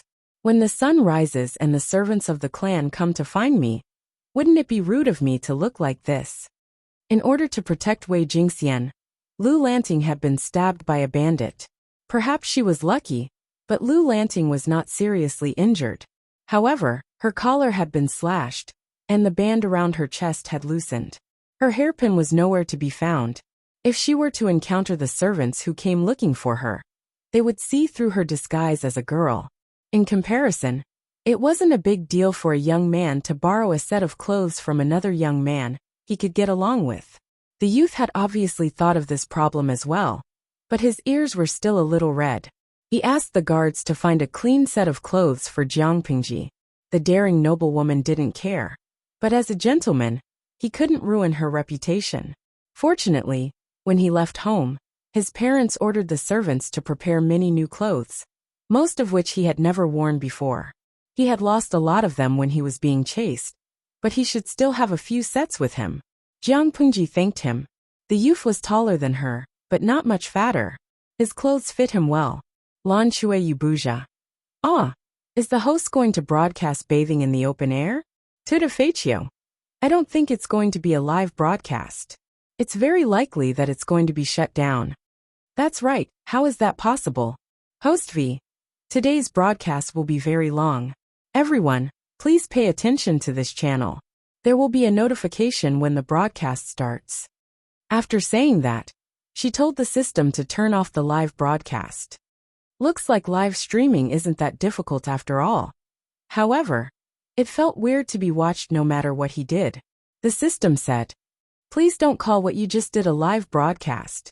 I think I need some time alone." With such a host, it felt that its life in the system was already a salted fish. It didn't even need to think about live streaming popularity. The bandit stronghold deep in the mountain was still quiet, and they didn't know that Hajin County was in chaos outside. Every family that had lost their daughters sent their servants and maids into the mountains to search for them through the night. When the prefect in charge of this area received the news, he was so scared that he lost 2 of his 3 souls. He didn't even have time to tidy up his clothes before he led his men out to search for them. What a joke! Hajin County was not a big place, but there were a lot of noble ladies. He couldn't afford to offend any of them. Originally, every family wanted to suppress the news. Otherwise, if the outside world knew that their daughters had been kidnapped by bandits, how would their reputations be? Even if they found them, they had spent a night in the bandits' lair. Even their closest relatives didn't dare to hope that they were still pure. It was just that this matter was too big. The news of the noble lady being kidnapped flew to every household like it had grown wings. It was impossible to suppress it even if one wanted to. As time passed, they still did not manage to rescue the kidnapped noblewoman. They did not even know where the bandits' lair was. When the sky gradually brightened, everyone's mood sank to the bottom. An unmarried woman losing her virginity before marriage was not a death sentence, but it was not a trivial matter either. When it came to the age of marriage, the best result would be to find a son of a concubine or a son of a poor family. As for whether the husband's family would use this matter to bully the bride after marriage, there was no doubt at all. Of course, the noble ladies who couldn't stand this kind of grievance could only choose to be a nun and live the rest of their lives in seclusion. The sun was hanging high in the sky, and there was fog rising in the deep mountains. The servants who stayed up all night to look for her complained secretly. In order not to waste time, they didn't even dare to blink their eyes. They shouted until their throats were hoarse, but they couldn't even drink water. Their stomachs were rumbling with hunger, and their legs were so swollen that they couldn't even move. The dense forest was very humid. Their clothes were soaked with the morning dew, and now half of their bodies were wet. Alas, the eldest lady has been missing for a day. I don't know how she is now. I heard that the old lady almost fainted when she heard the news. A servant lowered his head to search while talking to his companion in a low voice. If it was in normal times, he would not dare to talk about the noble lady. But now it was different. She has fallen into the hands of the bandits. What else can she do? Now she only hopes that she is still alive. But the bandits are vicious, I'm afraid. The servant disagreed. But I heard that there are a lot of bandits. I'm afraid that after this night, it's better to just go like this. Bah! How dare you say such rebellious words? If others hear it, they will cut your mouth off. Although the latter sternly rebuked and stopped them, from his expression, he actually agreed with the other servant's words. Hey, wait a minute. Look over there, isn't there smoke? Smoke? Where is there smoke? It's deep in the forest. Except for those bandits, who else can? Before he finished his words, the 2 servants opened their eyes wide. Although they were not sure whether it was the lair of bandits, it was better to try to find the location of the smoke than to search aimlessly for a whole night without any clues. Even if it was not the lair of bandits, it might be the hunters who lived here all year round. Hajin County was high in the mountains and deep in the forest. The terrain was complicated. Without a guide, it was easy to get lost. On the other side, Jiang Pingji had already boiled some hot water. She asked the noble ladies to wash their faces and tidy up their appearances. Feng Langjun watched as the guards gathered all the firewood they could and tried their best to make the bonfire burn brightly. He glanced at Jiang Pingji, who looked rather handsome, and teased her. Lu Langjun is quite smart. You know how to use the smoke to warn me. I pity my guards. Jiang Pingji did not even look at him. She said, You were also lost in the mountains for a few days. Don't you want to take this opportunity to get out? The people who were attracted by the smoke were all looking for us, not Huayu. The skinny boy next to her had the surname Feng, and his first name was Jean. His courtesy name was Huayu. It had been almost a day and a night, but the missing noble ladies had not been found. Jiang Pingji was very worried. She despised the efficiency of finding people in this era. If she did not take the initiative to guide them, she did not know how long it would take. She had wanted to bring the noble ladies down the mountain, but it was too time-consuming and risky. Although the beasts in this era were a group of mini cuties to her, it was undeniable that they were aggressive. Jiang Pingji could do it with ease, but how could those spoiled girls protect themselves? Not to mention that the road was rugged and dangerous. Not everyone could walk on it like she did.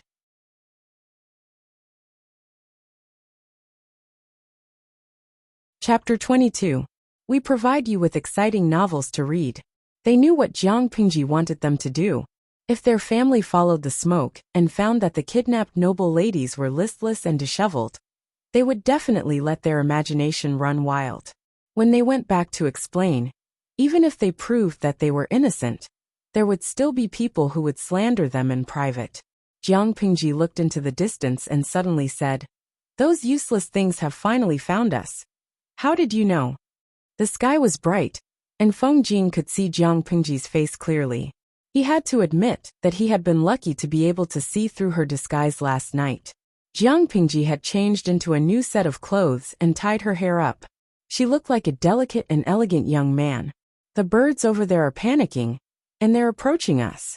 It's very likely that they're the guards," Jiang Pingji said with certainty, but she felt a little regretful. If it were her old self, she would have been able to see the shadows moving in the distance. If she had the help of tools, she would have been able to see further. Unfortunately, Lu Lanting's body was not strong enough, so she could only judge from the birds. Feng Jin thought about it and asked, "Then, should I and my guards stay away for a while?" All of them were men. Even though Jiang Pingji was also a man, and had stayed outside the house the whole night, she was still considered a stranger. If someone used this to slander the noble ladies, it would damage their reputation. Jiang Pingji thought about it, and nodded in agreement. "I didn't think it through. I'm sorry, Huayu." That was how harsh the ancient times were. Jiang Pingji's good mood turned gloomy when she thought about it. "Which family do you belong to?" Jiang Pingji asked. Seeing that Feng Jin and the others had moved away, Jiang Pingji appeared in front of the guards. After searching for a whole night, everyone was tired and hungry. The leader of the guards, a plump middle-aged man, wiped his sweat and tried his best to identify them. "You are Lu Langjun." Everyone knew that other than the missing girls, the second son of the Lu family, Lu Lanting, was also there. He widened his eyes and realized that the handsome young man standing in front of him was none other than the Lu family's Langjun, who had been missing for a day and a night. "I'm the steward of the Wei Mansion." The slightly plump man raised his hand and wiped his sweat with his sleeve. His eyes were bloodshot from staying up all night. Peng had finally found someone, but now he was so anxious that he was about to cry. "My wife and Lu Langjun were kidnapped." Langjun, the housekeeper of the Wei Manor, was about to grab Jiang Pingji's hands, but he quickly figured out what was strange. Jiang Pingji smiled and said, "So it's Jinger's housekeeper. Don't worry, your wife is fine." This, Langjun, how can you make fun of me at a time like this?" The steward didn't seem to believe her. "Come with me. Jing and the others are safe. They were just a little frightened and need to rest for a few days." Jiang Pingji glanced at the tired servants behind her and suppressed the urge to ridicule them. The steward of the Wei Manor knew that Lu Lanting and Wei Jingxian were engaged, and the two families had frequent interactions. Even though he was an inconspicuous steward, he could recognize Lu Lanting's face. But for some reason, he felt that the situation was a little strange. "I was afraid that you wouldn't be able to find them, so I lit a bonfire for the whole day. When I saw the birds in the forest being startled, I knew that someone was coming." Even though they looked pitiful, their efficiency was so low that it made one's hair stand on end. "Jing and the ladies from the other manors are in that room. But for the sake of your reputation, send the maids in." Jiang Pingji calmly stepped into the bandits' hideout. The steward and the servants behind her almost fell flat on their faces. To maximize the effect, Jiang Pingji asked Feng Jin's guards to help move the bandits' corpses out to dry on the ground. The corpses were piled up in a mess. The blood on their bodies had already dried up, so everyone who entered could see the spectacular scene. Lu Langjun. These are. The steward was so scared that he almost fell to the ground. He looked at Lu Lanting, who was calm and silent with fear in his eyes. Could it be that his wife had already been killed a long time ago? And the Lu Langjun in front of him was also a malicious spirit.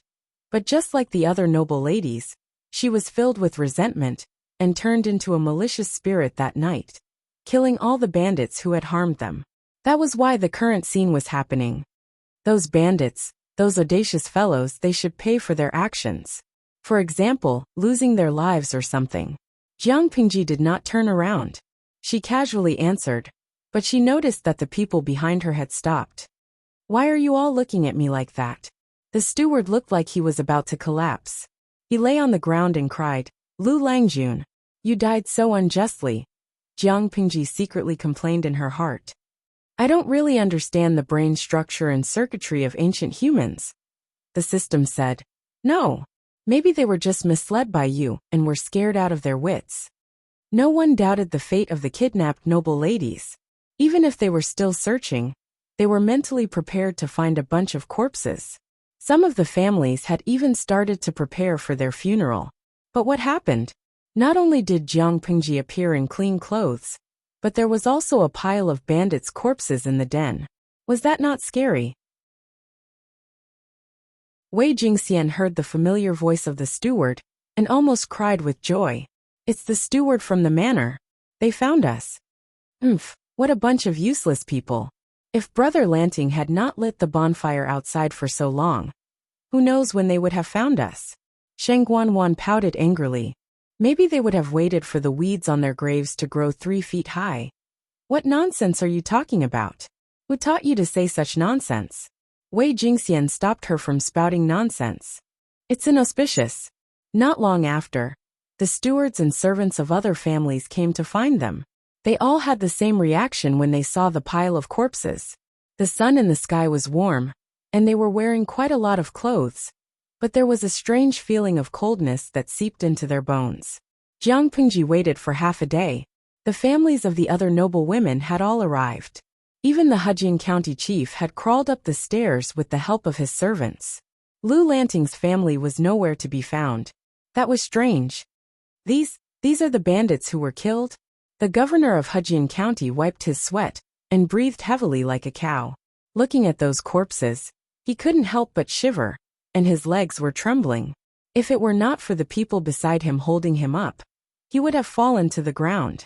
Jiang Pingji cupped her hands and replied, Yesterday, I was accidentally kidnapped by thieves.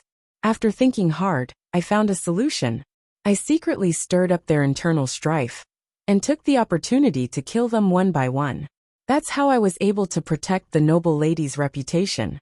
The Hejian prefecture chief was in disbelief when he heard that Jiang Pingji had killed the bandits. Then he felt goosebumps all over his body. The prefecture chief's eyebrows were so tightly knitted that they could kill a fly. He called Jiang Pingji over and asked, Come forward and tell me what happened.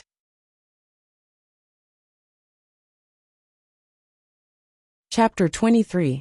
Hejian County's governor was not stupid. Since there were so many people around, he had to solve the problem. That way, the noble women's chastity could be preserved. Even though he thought Jiang Pingji was bragging, she might really be able to do it. Next was Jiang Pingji's time to act cool. No, to give another speech to explain the time. Everyone was stunned. When he saw that the noble ladies of the various families were unscathed, he had no choice but to believe it even more. At that moment, the governor finally calmed down. He looked at Jiang Pingji in a new light. The young man in front of him was the benefactor who had saved his official position and his life. Otherwise, he would have been killed by the families of the noble ladies. Even if he had a high social status and background, he wouldn't have been able to struggle at all if he had been targeted by the families of the noble ladies. How could such a serious thing happen while he was in office? He did not want to live. Seeing that all the noble women were being carried down the mountain by the servants except for Jiang Pingji, the governor's eyes flashed.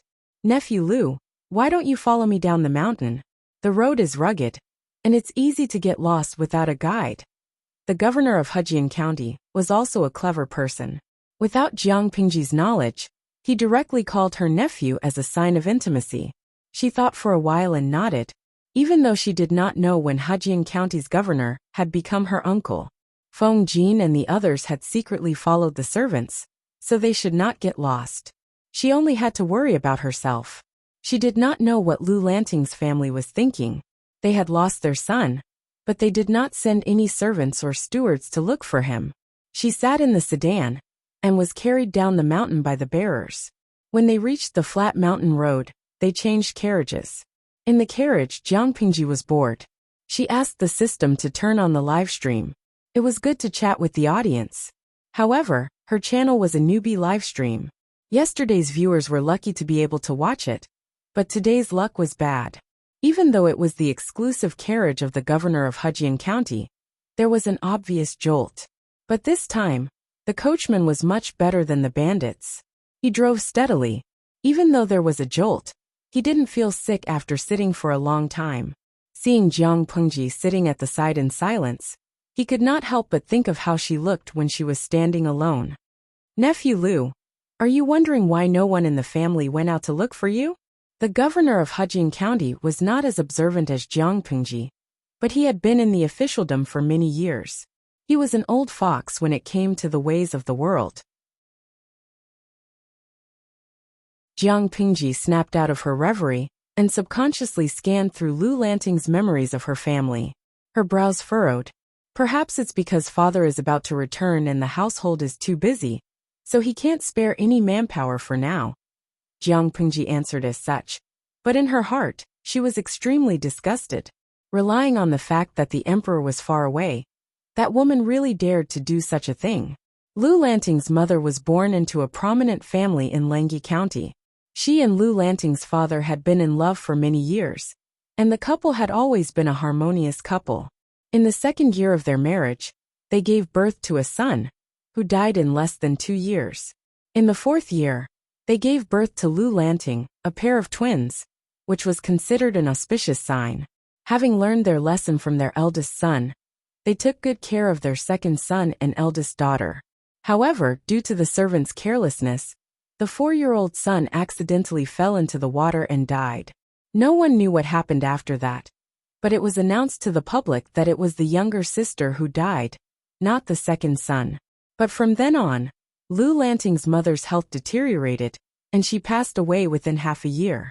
In order to maintain the good relationship between the two families, and to take care of Lu Lanting's father was persuaded to marry Lu Lanting's mother's sister. In fact, Jiang Pingji did not understand the logic behind it at all.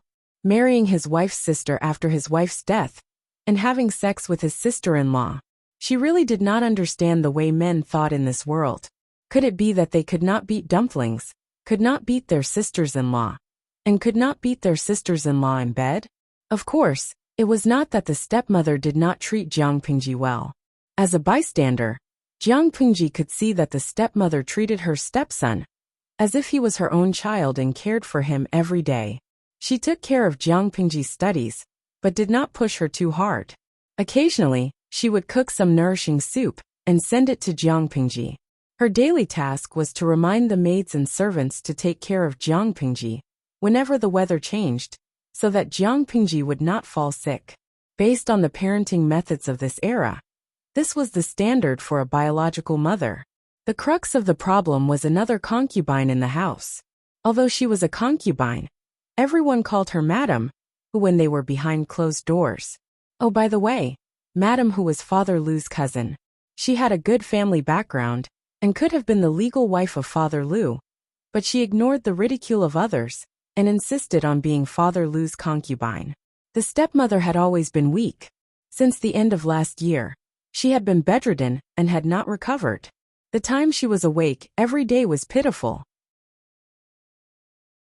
The person in charge of the house was the domineering Madam who. Was it reasonable that no one came to look for her? Jiang Pingji put her hand on her forehead. She felt that she might still see her coffin when she returned home.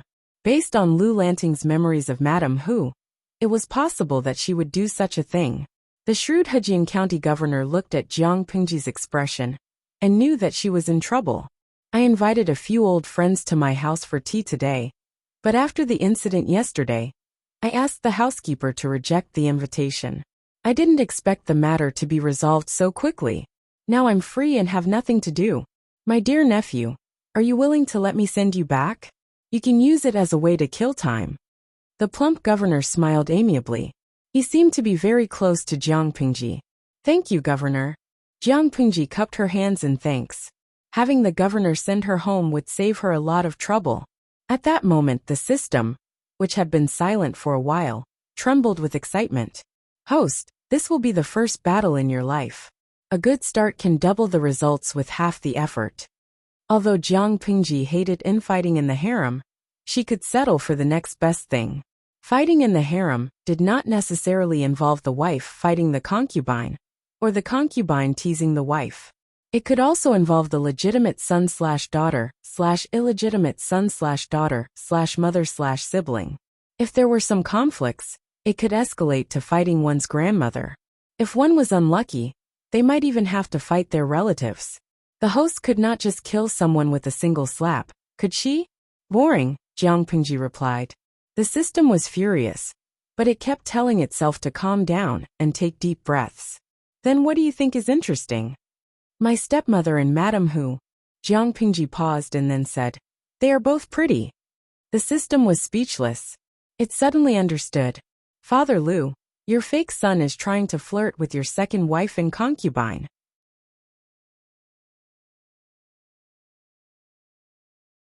Chapter 24. Although Hejian County was not a big place, it was a place of outstanding people. Many of Dongqing's prestigious gentry families were gathered here. Lu Lanting's family had been around since the 16 Kingdoms. Although it was not a prominent family, it had been around for more than 300 years. In recent years, the Lu family had become more and more low-key. Other than Lu Lanting's father, who was an official with real power, the rest of the family held relatively leisurely positions. Some even lived in seclusion, and some were famous scholars. From an outsider's point of view, the Lus seemed to be slowly going downhill, but Jiang Pingji felt that the family was quite smart. They could relax a little in everything except the studies of the children in the family. Every child who entered the family school had to be strictly supervised by their parents. Although Lu Lanting's father was also a legitimate son, he was not a descendant of the family. Aside from her messy relatives, Lu Lanting's family was rather simple. Her stepmother asked to stay in Hejian County to take care of Lu Lanting. After all, most of the great scholars in Dongqing came from Hejian County, Langye County, and Ning County. It was not a good place for Lu Lanting's father to live, and it was said that he had to take great risks. Not only that, it was impossible to find a knowledgeable teacher in that barren land. For some unknown reason, Madame Hu did not follow Lu Lanting to Hejian County. Instead, she chose to stay in Hejian County. From time to time, she would give Lu Lanting a hard time or say some specious things, but she did not do anything out of line. When Father Lu went out to take up a post, the whole family moved out of the clan. They bought a 3-section house near the clan grounds. The house wasn't big, but it was still much better than living in the clan's crowded land. He could also control the things in the house. Lu Lanting lived on 3 Squirrel Street. Jiang Pingji lifted the curtains of the carriage slightly and could see the deserted entrance of the Lu mansion from afar. Brother Lu is not here, so it's not appropriate for me to disturb you. The governor smiled like the Maitreya Buddha. Outside, a quick-witted servant had already jumped off the carriage and knocked on the door of the Lu mansion, informing them that the second Langjun of the Lu family had returned safely. If you have any difficulties in your studies, feel free to look for me. Although I am not as knowledgeable as your father, I can still do my bit. Jiang Pingji nodded and thanked the governor. A governor was in charge of a county, so it was reasonable to say that he should have a lot of power. However, this also depended on the region's governor. In fact, according to the land area and the number of people, Hejian County was actually smaller than a county. However, this place had a different meaning, so it was specially changed to county. The prefectural governor here was only a small official of the size of a sesame seed. In a small place like Hejian County, the position of the governor was equivalent to retirement. Jiang Pingji had helped him a lot, so he was very intimate with her. As soon as she finished speaking, Jiang Pingji vaguely heard the Lu mansion's servant shout in ecstasy, "Second Langjun is back." Jiang Pingji had expected to see a house full of white flags, or at least her coffin. She didn't expect to see such a cold and cheerless scene. It was not normal. What happened at home when I wasn't here for the whole day? The servant was pleasantly surprised by his appearance. In other words, it was as if he had seen his backbone and savior. Jiang Pingji's eyes swept over him, and all kinds of information filled her mind. The servant had slept on the prostitute's bed last night and smelled of alcohol, which meant that he had not gone out to look for Lu Lanting. The rouge on his finger and the prostitute he slept with were not from the same person. TSK, this man does not look honest. The servant had no idea that not only did Jiang Pingji know where he had slept the night before, but she also knew that he had gone to the gambling house to earn some money. She was considering whether to transfer him, a servant who had neglected his duties, from the gatekeeper's office to another position, or to simply dismiss him. Second Langjun, you're finally back. The First Lady and Madam, who fainted when they heard that you were kidnapped. The doctor is still with the First Lady, and he almost passed away last night. Madam who fell sick again after she woke up, and she sent all the servants into the mountains to look for you. There is no one left in the house, and now that the master is not home, if anything happens to you. The servant rubbed his hands together. He seemed to be very happy, but his eyes unnaturally avoided Jiang Pingji's gaze. It was a subconscious act of modesty. Jiang Pingji looked away from the servant and chased the unnecessary information out of her mind. What she had analyzed was too much for her eyes to bear. She interrupted the servant's rambling and asked, "Have all the servants who went into the mountains to look for me gone?" The servant replied, "Yes. Other than the maidservants who stayed behind to take care of the two ladies, everyone else has gone." Jiang Pingji raised her eyebrows and asked, "Including you?" The servant did not know that Jiang Pingji had set a trap for him, so he immediately patted his chest to show his loyalty. "Second Langjun, what are you talking about? I'm very loyal to you. Everyone in the house was worried when they found out that you were kidnapped. Of course How did the powder taste last night?" Jiang Pingji asked abruptly. "Remember to cover your face when you gamble." The servant who was leading the way staggered and almost fell to the ground. His slightly mean face was full of astonishment. "Go and find the housekeeper for punishment. If I catch you again, I will sell you to the traffickers." Jiang Pingji snorted. She hated this kind of clumsy acting that did not even have the basic qualities of an actor. Did he really think that she was as gullible as a 3-year-old? The gatekeeper was so scared that he did not dare to make a sound. He was still in a daze. Coincidentally, the housekeeper of the Lus ran over. Second Langjun. Father Lu had not been back for many years, but the Lu's house was still running well. This had to do with the housekeeper. Jiang Pingji glanced at the old housekeeper and was satisfied. "I'm back. How is mother?" The housekeeper almost burst into tears when he saw Jiang Pingji in the flesh. He had always been a stickler for rules. If he had not been so happy, he would not have run over in such a hurry. "The first madam's condition has worsened. I'm afraid." Jiang Pingji frowned and said, "Let's talk while we walk. Is mother's condition really that serious?" According to Lu Lanting's memory, the second madam had been bedridden and had been taking medicine all year round, but she had looked fine the day before yesterday. She had even cooked a bowl of longevity noodles for Lu Lanting during the flower festival half a month ago, which was Lu Lanting's birthday. The old housekeeper's eyes flashed when he saw Jiang Pingji's unfamiliar clothes, but he did not show it. He just buried the question in his heart.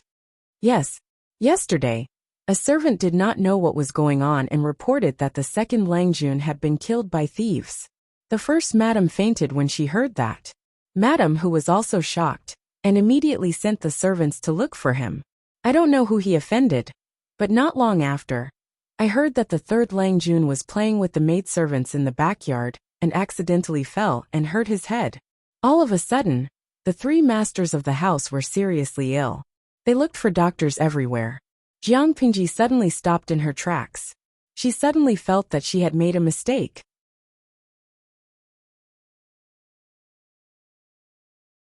Chapter 25. We provide you with exciting novels to read. According to Lu Lanting's memories, she was a bookworm who only knew how to read books.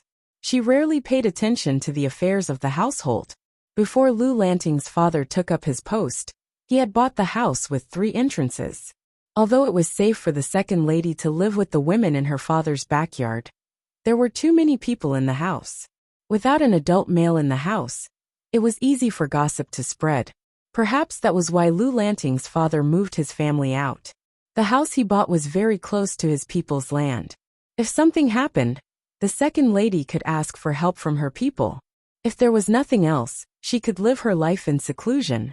However, how many guards could there be in a small house with 3 entrances? Not to mention the fact that the 2 mistresses in the house had fallen ill, and the bastard son was playing around and banging his head. In this era, if brain injuries were not taken care of in time, they could easily be fatal. Jiang Pingji's head hurt even more when she entered the house. I didn't die. I was just kidnapped. Those thieves are too stupid, and I managed to escape. Just now it was the prefect who sent me here. Jiang Pingji explained briefly, then she thought of the gatekeeper and added, I'll go see my mother first. Can you find the servants who went looking for me last night? I have some questions to ask them. It seemed that it was not that madam who did not send people out, but that there were too few of them. The servants thought that the chance of survival was too low for their Langjun to encounter bandits was too low, so they went to fish in troubled waters. For example, the gatekeeper who fought with the prostitute all night. That showed how lax the family's rules were. Thinking about that, Jiang Pingji could not help but smile coldly. It was true that the Lu family was an aristocratic family, but after Father Lu moved out, he had been working outside all year round. There were no men left at home who could hold the fort. It was almost predictable that the servants would slack off and neglect their duties. It was not that the master was incapable, but that the servants had their own agendas. The second lady lived in the east side of the house. It was different from the bustling scene of an ancient noble family. The Lu family's house was rather desolate. There were only 2 or 3 maids walking around. Those who did not know better would think that the second branch of the Lu family was in dire straits. Although Jiang Pingji was a stepson, the lady was also Lu Lanting's aunt. It did not matter if Jiang Pingji entered the lady's bedroom. It was still sunny outside, but the inside of the room was dark and gloomy, and the air was filled with the lingering smell of medicine. Walking around the screen, Jiang Pingji saw the general layout of the room. It was so simple that it did not look like something a noble lady should have. There were a few boxes on the dressing table.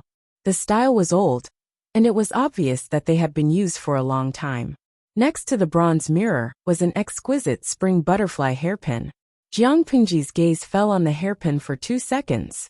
She then shifted her gaze and glanced at the furnishings in the room. The second lady was lying on the bed, her face as pale as snow. Her black hair was interspersed with many white strands, making her look a little older. Her eyes were dark, and she looked sick. Jiang Pingji took the medicine from the maidservant's hand and knelt beside the bed to take over the task of feeding the medicine. It was a pair of eyes that could see through the affairs of the mortal world, and it also gave off the feeling of being watched by a kind elder. Lan Ting. Before Jiang Pingji arrived, the second lady had just come back from the brink of death. Now that she saw Jiang Pingji again, her eyes were watery. Yes, I'm back. Jiang Pingji smiled warmly. She did not dare to look at the bowl of black medicine that gave off a strange smell. The ancient people were really the originators of dark cuisine. How did they create such a terrible medicine? Could it cure illnesses? Could it really not kill people? I remember before. The second lady's gaze became gentle and nostalgic. Her voice was weak, but she still took a few breaths. Slowly she said, Someone said that you were dead. How could I believe them? Then, I went to the bridge of helplessness and saw my sister. Jiang Pingji thought to herself, Lu Lanting is as dead as a doornail. Mother, don't talk. Drink the medicine first. Jiang Pingji extended her free hand to the back of her neck and hugged her skinny shoulders. She helped her up and leaned her against her chest so that she could drink her medicine and not choke. Then have a good sleep. Jiang Pingji nodded. Lying in bed for too long was easy to develop bed sores. Jiang Pingji saw that the second lady's collar was wet and red, so she quietly ordered the maidservant to boil some water.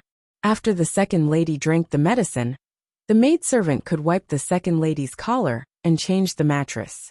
The air in the room was terrible, and it was not suitable for a sick person to rest. The second lady frowned and drank the bitter medicine that Jiang Pingji had just blown on it. Jiang Pingji saw that the second lady still had a bitter look on her face. She looked at the remnants of the medicine at the bottom of the bowl and immediately felt the bitterness in her mouth. She turned to the maidservant and said, "Bring more candied plums for mother. I wonder how much yellow lotus the doctor added to the medicine." According to Jiang Pingji's memory, the relationship between Lu Lanting and the second lady was one-sided and cold. Lu Lanting had always thought that the second lady was the biological mother, so she did not care about the second lady's constant concern for her well-being. She even thought that the second lady was a hypocrite. Fortunately, the second lady still maintained a kind front and did not reveal her displeasure. Otherwise, Jiang Pingji's intimate actions would easily arouse suspicion. "My son, did you suffer last night?"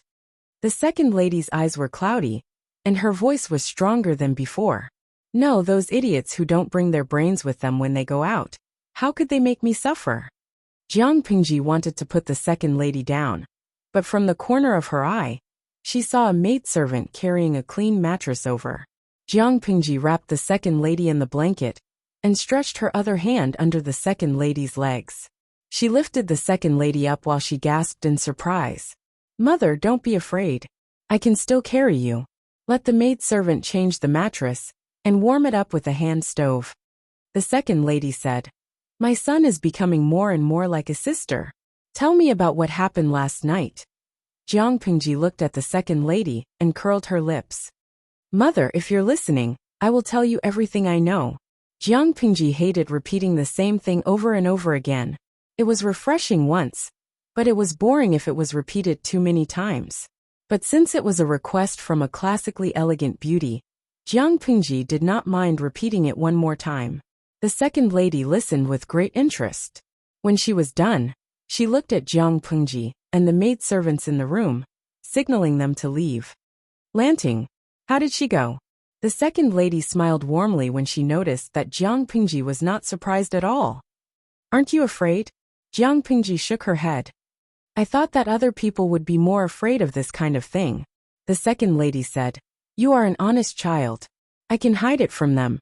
I'll just pretend that my son is still alive."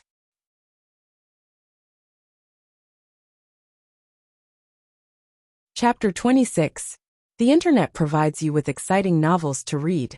How could the second lady not be familiar with her son, or daughter, after living with her for more than a decade? According to Lu Lanting's memories, the second lady was a talented woman in Langyi County before she was married. It was just that her status as a concubine's daughter was rather low, so she had to keep a low profile. However, she was not stupid, so it was normal for her to see through her. "I saw Lanting and her younger brother at the Bridge of Helplessness, and my sister," he said with a distant look in his eyes. The second madam had stopped breathing several times, and everyone thought she was dead. Even the doctor thought so. However, her pulse gradually appeared again. Although it was still weak, it at least meant that she was still alive. However, the emotions of the maidservant who took care of her were fluctuating greatly, and she could not bear it. "My sister said that I have a great destiny. She wants me to come back and enjoy life. Don't cling to the past." Jiang Pingji did not believe in ghosts and gods, but it was interesting. "And then," the second lady said in a serious tone, "so I came back to see what kind of person has taken over Lanting's body." Jiang Pingji was embarrassed. "Are you going to leave after seeing me?" The second lady did not answer directly. Instead, she said, "After I saw you, I realized that you really look like my sister. It's as if I saw my sister. You look so much like the real Lanting. You look so much like her." I think my sister's dying wish has come true. A dying request? Jiang Pingji raised her eyebrows and raised her hand to pull up the blanket covering her body. She said, "Then you can wait to enjoy your leisure and happiness in the future." The system was waiting for a fight to break out, but what the hell? Dear host, can you tell me what just happened? The omnipotent system felt that it was about to become a useless, salted fish. Is it that hard to understand? That lady knew that I was not Lu Lanting the moment I entered the room. But because of her obsession with her sister, and because I resemble her in some ways, she decided not to court death. She wanted to live a good life, and enjoy life in peace. The system was dumbfounded. Huh? No. Why did she accept you so quickly? Wasn't she going to be drowned or burned to death? It remembered that one of its previous hosts was too simple-minded, and was treated as a demon, and burned to death on a rack of fire. Her sister probably isn't from this era either. I just saw some traces of ancient times in the second lady's room. I thought maybe it was because of this that my stepmother accepted me so well. No, I have to look for other clues. The modern era that Jiang Pingji mentioned was the era of technology after the feudal era. After a while, Jiang Pingji suddenly asked, "Cute system, can you answer me honestly? Am I your first host in this world?" The system hesitated for a moment before replying softly, "No, but my previous host had nothing to do with Lu Lanting's mother." Why? Jiang Pingji was at a loss for words. I thought I came to an ancient era, but you're telling me that this world is a sieve? I have to give you a bad review. The second lady's sister, Lu Lanting's mother, might be from the ancient era. She had never heard of people from the ancient era making spring hair clips. That thing was on the second lady's dressing table. Of course, she could not rule out the possibility that the non-native was someone else. Based on the current information, it was most likely Lu Lanting's mother. That's normal. Sometimes when the system opens a new dimension, it will cause a crack in the dimension for a short period of time. After all, it was too boring to just live stream. Adding some other elements would make things more interesting. Jiang Pingji immediately thought of something. Wait a minute. When I said that I would open a live stream, according to the audience's reaction, that dimension should be similar to the modern era. In other words, did the live stream mean that there was another non-native in this world? System, Jiang Pingji said with certainty, "You're guilty. I'm afraid you'll give me a bad review," the system said pitifully. Following this host, it felt that its privacy as a system was completely gone QAQ. Jiang Pingji did not answer. As for whether or not she chose to believe the system's words, no one but herself knew. System, since the second lady did not expose you in front of everyone, does that mean she has acknowledged your identity? Something like that. If I can get away with it, I'll continue using Lu Lanting's identity. If not, I'll use my own identity. The world was big, and there was nowhere to hide. Not to mention that in the ancient era, where the household registration system was not complete, Jiang Pingji could easily travel to a faraway place and create a fake identity. Jiang Pingji raised an eyebrow. But she made a deal with me. I can use Lu Lanting's identity without worry. A deal? The system pulled up the conversation records. When did Jiang Pingji make a deal with the second lady? Jiang Pingji mercilessly attacked the system. I believe that when you die, it will be because of your own stupidity. System. Yen %#######. Jiang Pingji only knew how to save a person's life, so the second lady's illness was still under the care of the doctor. She did not want to get involved. Housekeeper, have you gathered all the servants? Jiang Pingji was a vengeful person. If she could get her revenge now, she would not wait for the next day. Moreover, the Lu residence had indeed changed. The old housekeeper had been Lu Lanting's grandfather's page boy when he was young. Later, he became a housekeeper and took care of Lu Lanting's father and the Lu family. However, he did not become arrogant just because he was treated with respect. Instead, he worked even harder for the Lu residence. The housekeeper followed behind Jiang Pingji. I've gathered all the servants in the outer courtyard according to Second Longjuan's instructions. Good. Call the middleman over later, and pick a few more servants. If you can't find anything, let eldest uncle know. Jiang Pingji was very used to the existence of slaves. In her era, the flames of war were everywhere, and there were many big and small battles. According to the interstellar war law, captives could be sold as slaves, so she didn't think there was anything wrong with looking for a middleman to buy servants. Jiang Pingji glanced at the guards and servants who were dressed neatly and uniformly. Are they all here? The housekeeper did not understand. He nodded and said, Second Langjun. The servants who were sent out last night are all here. Jiang Pingji's expression turned cold. Tell the middleman that we've sold them all. They're all dirty hands. The servants had thought that Jiang Pingji was there to reward them, and they were a little excited and expectant. They did not expect a bucket of cold water to fall from the sky. The bookworm Second Langjun, who knew nothing, actually said that he would sell them to human traffickers? The housekeeper hesitated for a second, but his loyalty won out. Yes, Second Langjun.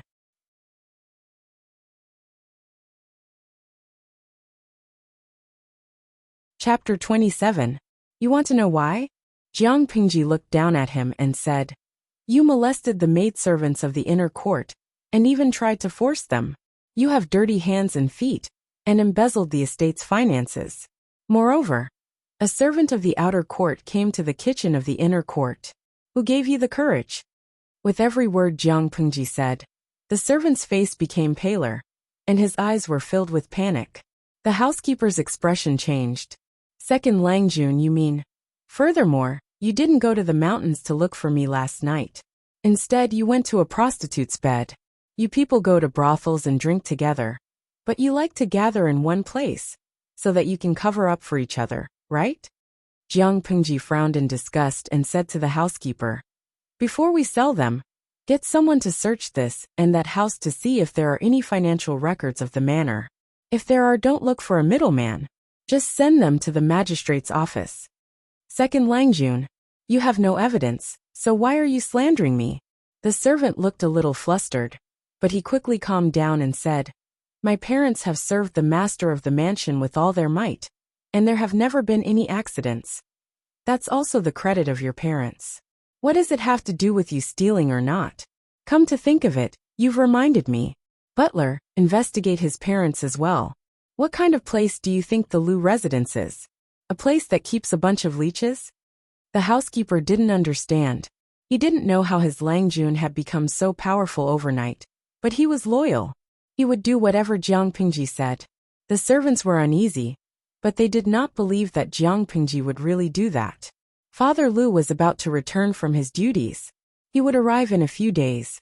The people in the Lu residence were arranged by her father before he left. If Jiang Pingji was really filial, she would not be so heartless. In this era, if one had the slightest reputation of being unfilial, one could forget about becoming an official. Thinking of this, everyone felt much more at ease. The system watched helplessly as its host's combat power was brutally and cleanly taken care of, and it was instantly dumbfounded. No, host, you don't have any evidence. If this gets out, others will have a bad opinion of you. According to the plot of the house fighting plot, the female lead would always have a battle of wits and courage with the servant. The servant would be cunning, while the female lead would be wise and powerful. Bit by bit, she would uncover the truth and throw the evidence in the servant's face, shattering his psychological defenses and finally achieving a complete victory. You condensed more than a dozen chapters of exciting otaku fights into 2 simple and crude sentences. Host, this is very unprofessional, do you understand? Are you kidding me? Jiang Pingji really wanted to point at her own eyes and tell the system, What I see with my eyes is evidence. Others can't see it because they're blind. Do I have to waste time and effort to point and tell them where to look? The system. Ginseng Rooster again. Damn it, the system's days were numbered. Furthermore, do I need to accommodate them when dealing with a few problematic slaves? Do I have to bring out the evidence one by one? Tell me, who is the real master of the Lu residence? Is it those servants or me? Jiang Pingji was speechless at the system's logic. Jiang Pingji smiled and thought to herself, Anyway, when the housekeeper finds evidence of corruption or cheating, No one will dare to say anything. This is also a warning. Don't lie to me, or they won't even know how they died. Understand? The system suddenly felt a chill run down its spine. It was as if it had been shot in the knee. Jiang Pingji was not worried that the housekeeper would deal with the servants. She simply ordered someone to prepare hot water and new clothes. The clothes she was wearing belonged to someone else. To avoid unnecessary trouble, it was better to change out of them as soon as possible. You're the fastest host I've ever seen to adapt to a new identity, the system said darkly, unsure if it was being sarcastic. Jiang Pingji said matter-of-factly, that's because I make the best use of my circumstances. If I can be happy, why should I hold my breath? Now that she was Lu Lanting, what was wrong with making use of her status? Lu Lanting's clothes were much more complicated than the one she had borrowed. They looked more luxurious, and the dark patterns and embroidery on them were exquisite. Of course, to Jiang Pingji, it looked more anti-human. She asked the maid to pick a plain one. Jiang Pingji lowered her head slightly, and saw two maids helping her wrap up her chest. Then, they helped her put on the clothes one by one. Host, it seems like the fact that Lu Lanting is a girl is not a secret in the residence. She doesn't even have a study boy. She only has maids to serve her, the system muttered. I wonder why she disguised herself as a boy. Not everyone knows. Otherwise, those noble ladies would not have been so surprised when they found out that Lu Lanting is a girl. The system asked, specific people? For example, Lu Lanting's maids, the housekeeper, the second lady. They all know about it, and will keep it a secret. If other people find out, who knows if they will spread it out because they are too talkative, or have other motives. Lu Lanting alone was not enough to hide her identity. When Jiang Pingji was bathing, she had chased the maid out. But when it was time to put on her clothes, she had no choice but to call the maid back. The clothes were too anti-human. If there's a chance, I'd like to find out why Lu Lanting replaced his late brother. Incense was a popular trend nowadays. The maids had already prepared her clothes with incense, which had a calming effect on her. After putting on the anti-human clothes, the maid hung a jade pouch on her waist. Jiang Pingji felt like the pouch would jingle when she walked. Jiang Pingji thought that was enough until another servant girl came in with a plate of hairpin flowers. There's no need for that. She really couldn't resist the idea of having a colorful silk flower on her hair crown. Of course, she had read Lu Lanting's memories, so she knew that it was fashionable for men to use incense and flowers. But she still felt that it was too feminine. She could not bear to look at the beautiful flower on her head. I feel like something is missing. Jiang Pingji thought for a moment, and an idea came to her. She took out a sandalwood fan with engravings of bamboo. Doesn't this make me look more handsome? After the maid left, Jiang Pingji made a gesture of unsheathing her sword in the blurry bronze mirror. Then she opened the sandalwood fan in her hand. I was bored and watched the ancient TV series that I'm currently following. It's probably the standard look of a dissolute and uninhibited young man, who can win over both men and women when he smiles. The system wanted to facebomb. Its host's integrity was always running away from home. It was tiring. You're tuning in to the Li Mei Sword of Destiny YouTube channel. We're so grateful for your support, and don't forget to subscribe to join us on this incredible journey through captivating stories. Your generosity through donations truly makes a world of difference, as it's the primary source of revenue that allows me to expand and enhance this channel for you. Thank you from the bottom of my heart for being a part of this adventure.